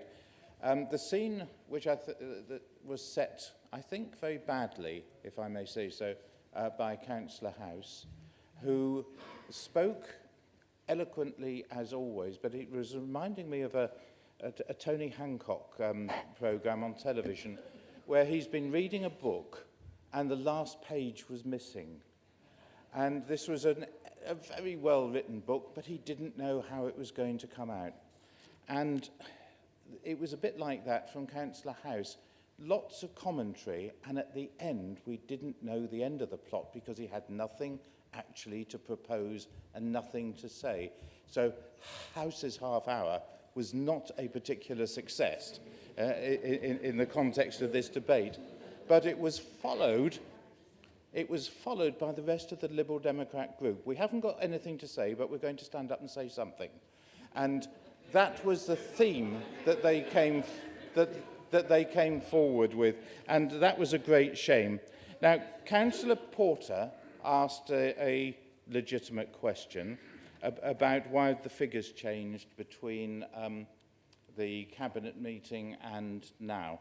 And the main changes that were made to the figures presented to Cabinet related to notifications from the district councils of their final council tax bases, their business rates and their collection fund figures. The various changes were notified by the district councils and they've been reflected in the revised figures before us. Overall, there was a net increase in income of some £3.9 million, which will enable us to make a smaller call on the budget bridging reserve. And the recommendations from the Cabinet to the Council were not changed, although the final figures have been revised. Now, that's in there, and I'm pleased to be able to give you that information. You could also have got them from paragraph 1 of the report, which is what I was just reading. So I refer you to paragraphs 1.1 to 1.6 on page 31 of the report. That was the answer. Now, looking at some of the other contributions that were made, and I've got to come to my right pages. I've referred to Councillor House. Councillor Westbrook spoke about cuts. Now, I disagreed with everything Councillor Westbrook said, but I think it is such a shame that a decent person has been forced out of the Labour Party, and it's more of the commentary on the Labour Party than on anything else that was said in this paper. Councillor Latham spoke about us having the second lowest council tax in the country, and he was absolutely right to draw attention to that. And Councillor Carpenter spoke about national issues, and she also made the point about the absence of an alternative budget. Absolutely right. You could have put forward suggestions at Cabinet, you could have put them forward to any of us, you could have put them forward today. It is no good the opposition being a constructive opposition if it has nothing to say and all it can do is offer criticisms of what other people are doing. The fundamental problem that I think happens within the debate from the Liberal Democrats is that you keep measuring a service by its inputs and not from its outputs. If we can deliver a service as well as before, but more efficiently, Do you not approve of that? We have been finding ways of squeezing efficiencies into Hampshire County Council's activities for years, but you keep measuring it by the inputs and not by the outputs. And the job that we have been doing, I think, has been exceptional in that area. A number of councillors, including Councillor Carew, spoke about the welcome that they are giving for the investment in their divisions. It would have been so nice to have heard from some of the Liberal Democrats about the positive news that is also in this budget about the investments in their divisions. Councillor Todd spoke about us being complacent, and this is what Councillor Todd has effectively said to us. He has said, I support the £2 million that you are putting into climate change initiatives, so please vote against this budget. I'm sorry. That logical inconsistency does no good for Councillor Todd nor for this council. So all the way through this, we've heard about the negativity from the Liberal Democrats. But I am delighted to say that the Conservative administration has put forward a positive budget, working with the constraints over which we have no control, but nevertheless a positive budget, and I commend that to the Council. I think nothing that was said in this debate should move us away from the proposals that we have put forward. Thank you.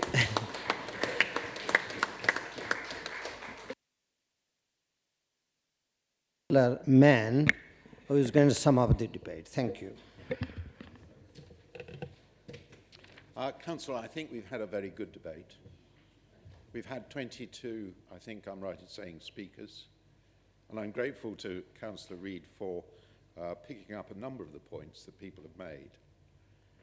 I would just like to address a few of them. First of all, Councillor House's point that he made at the Cabinet, and he repeated it today, about no long-term plans. I would suggest to him that's precisely what the 2050 Commission was focused on, the long-term plan for this county. So I suggest he starts by reading that to get some idea of the long-term planning that this council has. But I can go further than that. Clearly one, as I've said previously, is restrained by not knowing what the settlement is going to be from year to year from central government. But we do have long-term plans. One was mentioned, the fact that we buy land as well as sell it. We can argue about the rate at which we do it, but the overall plan is still there and has been there for many decades. We can also look at another long-term plan we've got and have had for a number of years, and that is to provide services for others rather than to buy services in from others. And I would suggest that's been highly effective and indeed can carry forward regardless of what the annual settlement is with central government.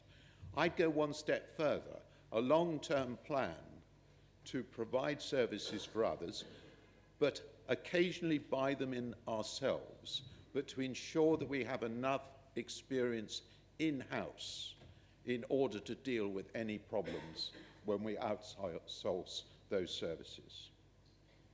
And I would also suggest our use of new technology. We pioneer many things in adult services and will go on doing so. That is a long-term plan, as is our commitment to the environment generally and climate change in particular. And I think it's a pity that Councillor Todd has suggested that this is just hot air, despite the fact that we put an extra £2 million into climate change and the environment. And as for his comment about the fact we didn't mention climate change more than once or twice, I just think that is a bit petty, to be quite honest with you. So, we've had a lot of contributions about the libraries. I'm not going to comment any further because we've made this point. We're listening to the consultations very carefully.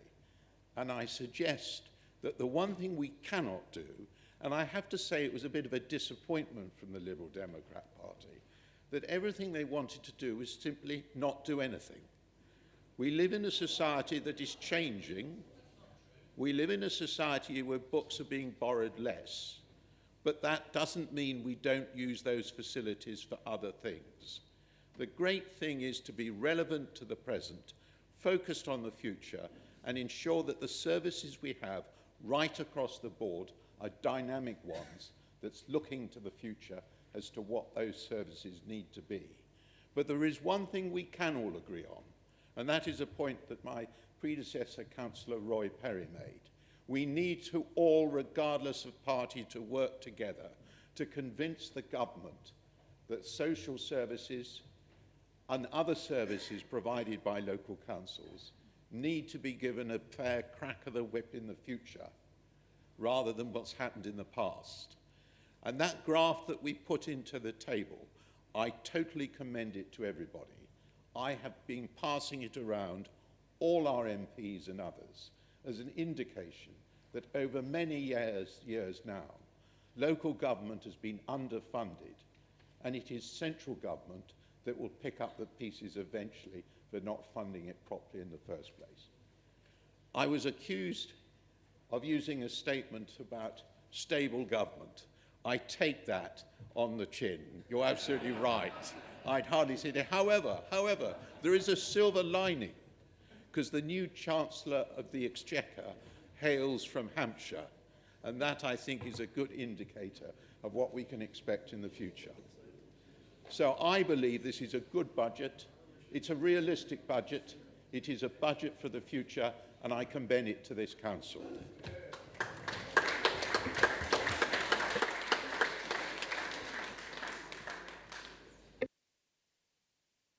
Thank you, Leader. Now, we have to put the recommendation to you, but it is a statutory requirement. This had to be recorded vote.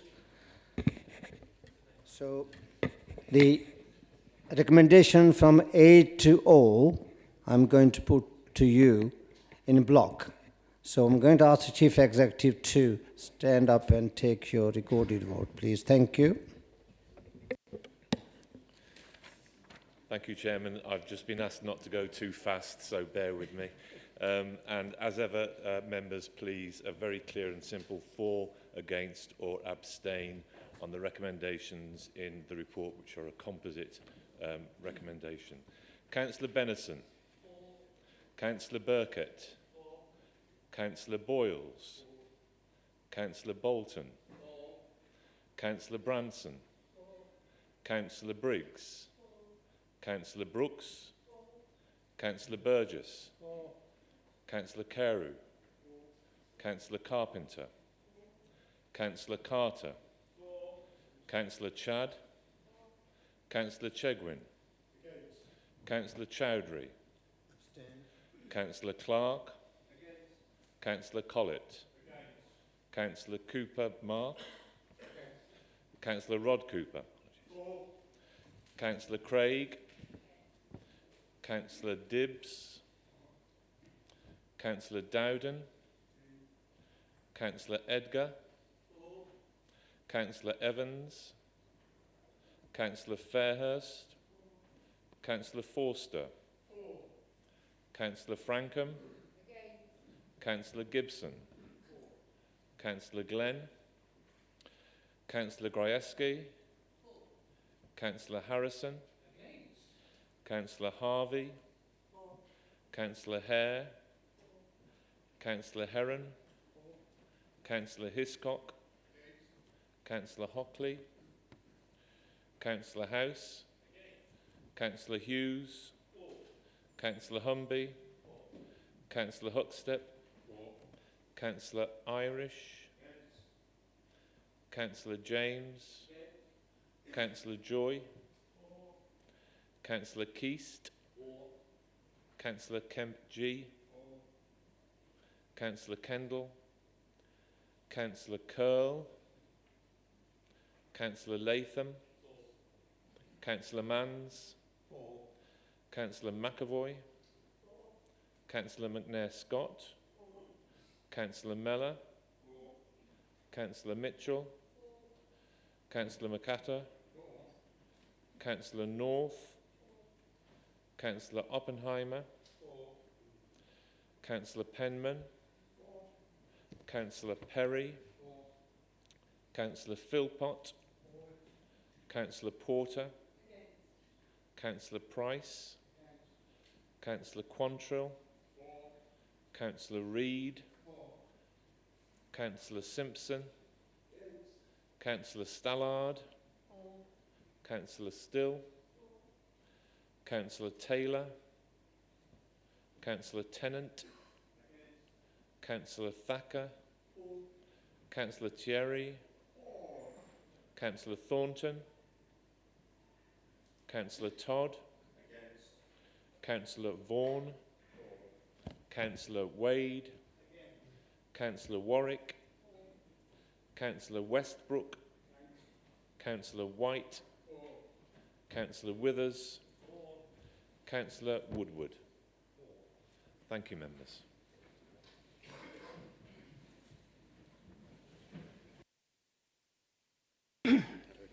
No, it's just you need to get the result first.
Members, the recommendation from A to O been approved by the majority of the members. So that means you have approved this budget. Thank you.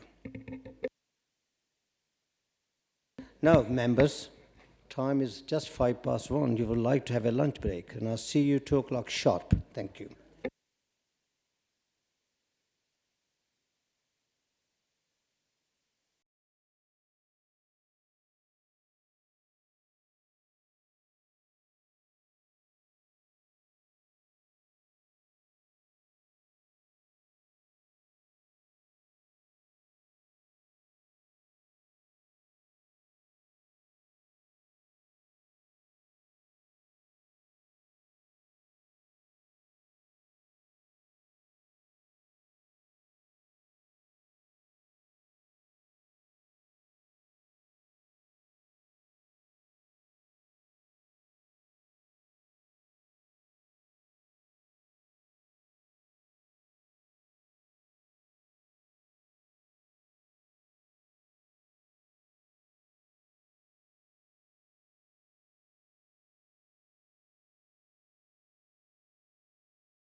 Item 11. Yeah, just, I wrote something. Turn it over. No, I wrote something else. Well, you wrote something down. Hang on a minute. Yeah, capital.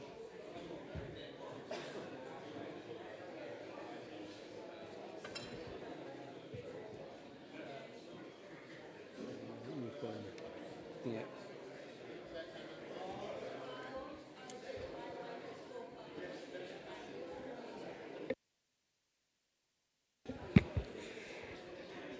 Member.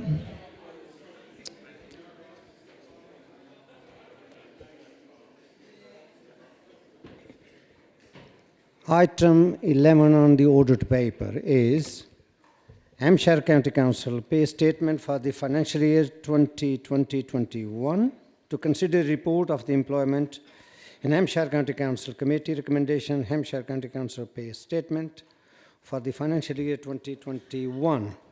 Now I'm going to invite Councillor Reid to introduce this item. Thank you. Thank you, Chairman. This is a report that comes before the Council each year.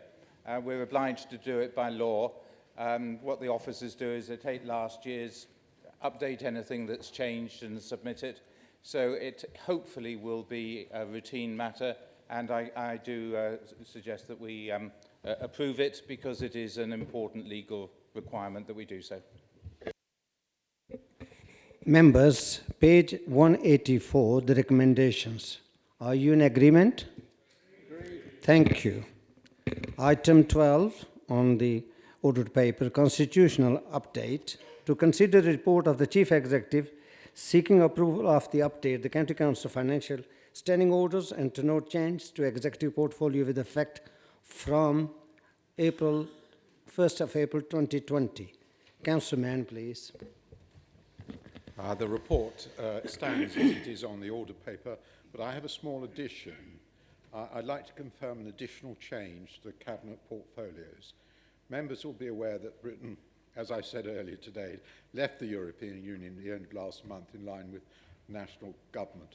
Hampshire County Council will now focus on preparations for their transition, and it is therefore timely and appropriate to remove including Brexit from Councillor Joy's executive title. In making the update, I wish to note that Councillor Joy's portfolio remains unchanged, apart from that one change. Thank you, Councillor. Please. Yes, thank you, Chairman. I recognise, as we discussed earlier, that the word Brexit has now been banned from the Tory lexicon. But if Councillor Joy's portfolio's title has removed Brexit, who is going to take forward responsibility for whatever happens following Brexit? Councillor Mann, please. Councillor Joy will continue to actually carry out those functions associated with Europe during the transition period. So there is no change. He will still be responsible for our relations with bodies outside this one, particularly abroad.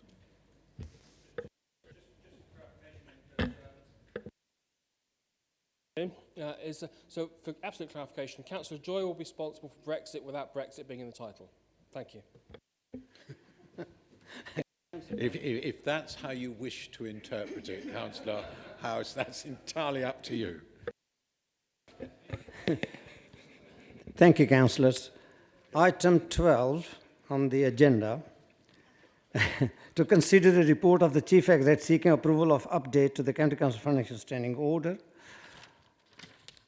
and to note changes to executive portfolio. That's been done. So the next one will be the part 2 items. We actually agreed that. Oh, yes, we haven't agreed as yet. The recommendation on the page 195, A and B. Are you in agreement? Agreed.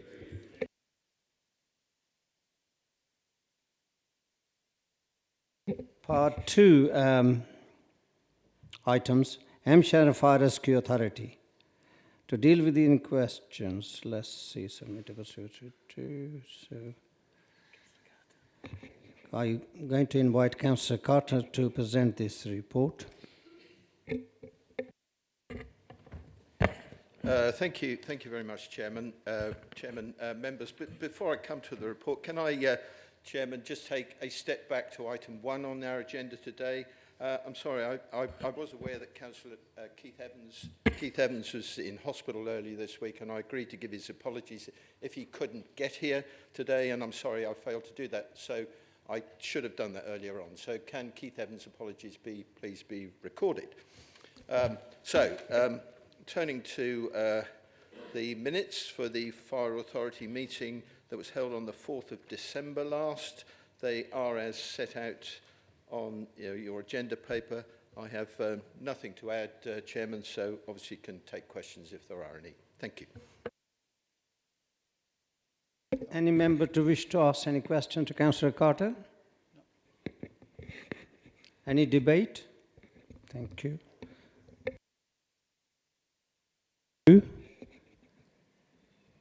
Sorry? Agreed.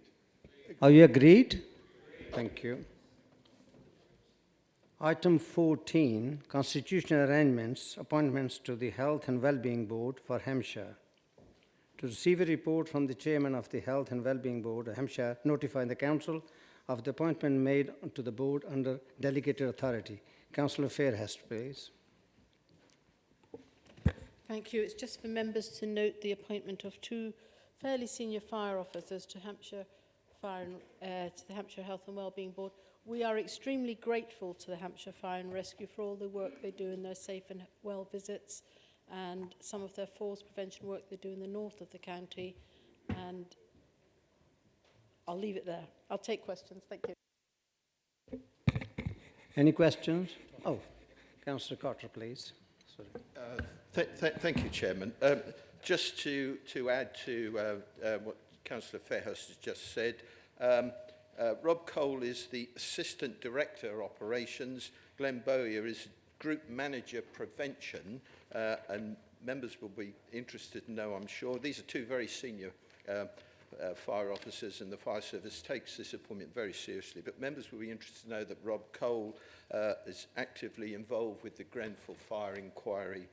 He's on the national high-rise panel and also on the regional high-rise panel. So Hampshire is actively involved with that Grenfell inquiry, which will obviously members will be aware that's going to go on for a very long time. But these are two very senior fire officers who will be able to contribute significantly to the Health and Wellbeing Board. Thank you, Chairman. Thank you, Councillor Carter. Yes, I have a question. There are 10 councillors on the Health and Wellbeing Board, 5 as members, 5 as deputies, all Conservative, including an opposition councillor from Winchester City Councillor, who's I don't think is even in the shadow cabinet, and doesn't represent the majority group, the controlling group. Given that 2 out of 11 districts are Lib Dem led, 4 out of 11 districts are not Conservative majority, given that 20% of county councillors are Liberal Democrat and not Conservative, do you think that's appropriate? Do you think it's appropriate to only have one party represented on the Health and Wellbeing Board when there are health and wellbeing leaders, cabinet members in authorities that are not Conservative-led? Councillor Fairhurst, please. Thank you, Chairman. I'm more than happy to look at it, Councillor Todd, but I will say that the district member from the counties, from the districts and the boroughs, is actually chosen by the districts and boroughs and nothing to do with us. They are sent to us. The other councillors on it are someone representing children's services, someone representing public health and adult services. Now, actually, if they're not there, there's no point in having a health and wellbeing board to add their input. Just for a quick clarification, I understand the logic behind the members from the county council. There might be a case for an opposition spokesman on that. But I think the net effect is that we end up with 10 councillors, even though the Conservatives are not 100% of councillors in Hampshire or 100% of councils. And that doesn't reflect the balance of opinion of citizens and how they've voted across the Hampshire area. Councillor Fairhurst, please. Thank you, Chairman. We will look at it, but I cannot guarantee any changes, but we will look at it because we are already a very large committee. And actually, as you know, the larger the committee, the less work you manage to get through. So it will be looked at, though, and I will report back to you. Thank you, councillors. Now, the Next item is 15, Executive Committee reports. The Leader of the Council is going to present this report, which is page 237 to 240. I've no amendments to make to these reports. The NHS Long-Term Strategy Plan, Hampshire Community Safety Strategy Group, and the Interim Progress on Climate Change. This last one, I think we had a good discussion this morning, so I don't have anything to add to that apart from what's in this report. And finally, the Serving Hampshire Performance Report and the Children's Partnership with West Sussex County Council. Thank you, Councillor Mann. Any question? Councillor Collard, please. Thank you, Chairman. It relates to the item on the climate change strategy. And I note that all reports will include a section at the end on the impact on climate change of any further decisions we make. Will the leader look at decisions that have been made but not yet implemented where they have a severe climate change impact?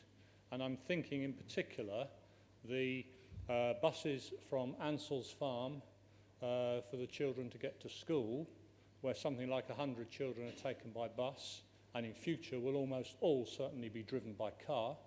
And similarly in Hook, where something like 200 or 300 children are currently taken to school by coach, and will in future almost certainly be taken by car. If this is going to mean anything, then we need to look at those issues before they become cast in stone. Councillor Mann, please. I understand the point he's making. I'm reluctant to, despite what happened yesterday in Parliament, deal with retrospective legislation, as it were, and look backwards rather than forwards. But we'll certainly look as if there is any specific item that's worth doing that for. But again, I'm conscious of the cost of doing these things as well, so I'm not going to make an overall commitment, but I'll certainly look at it. Thank you, Councillor Mann. Now, Executive Member for Education and Skills, Councillor Chad, please, page 241242. Thank you, Chairman. Happy to present this report to the Council. It's a real good news story for Chandlersford in Eastleigh. So happy to take any questions. Any question?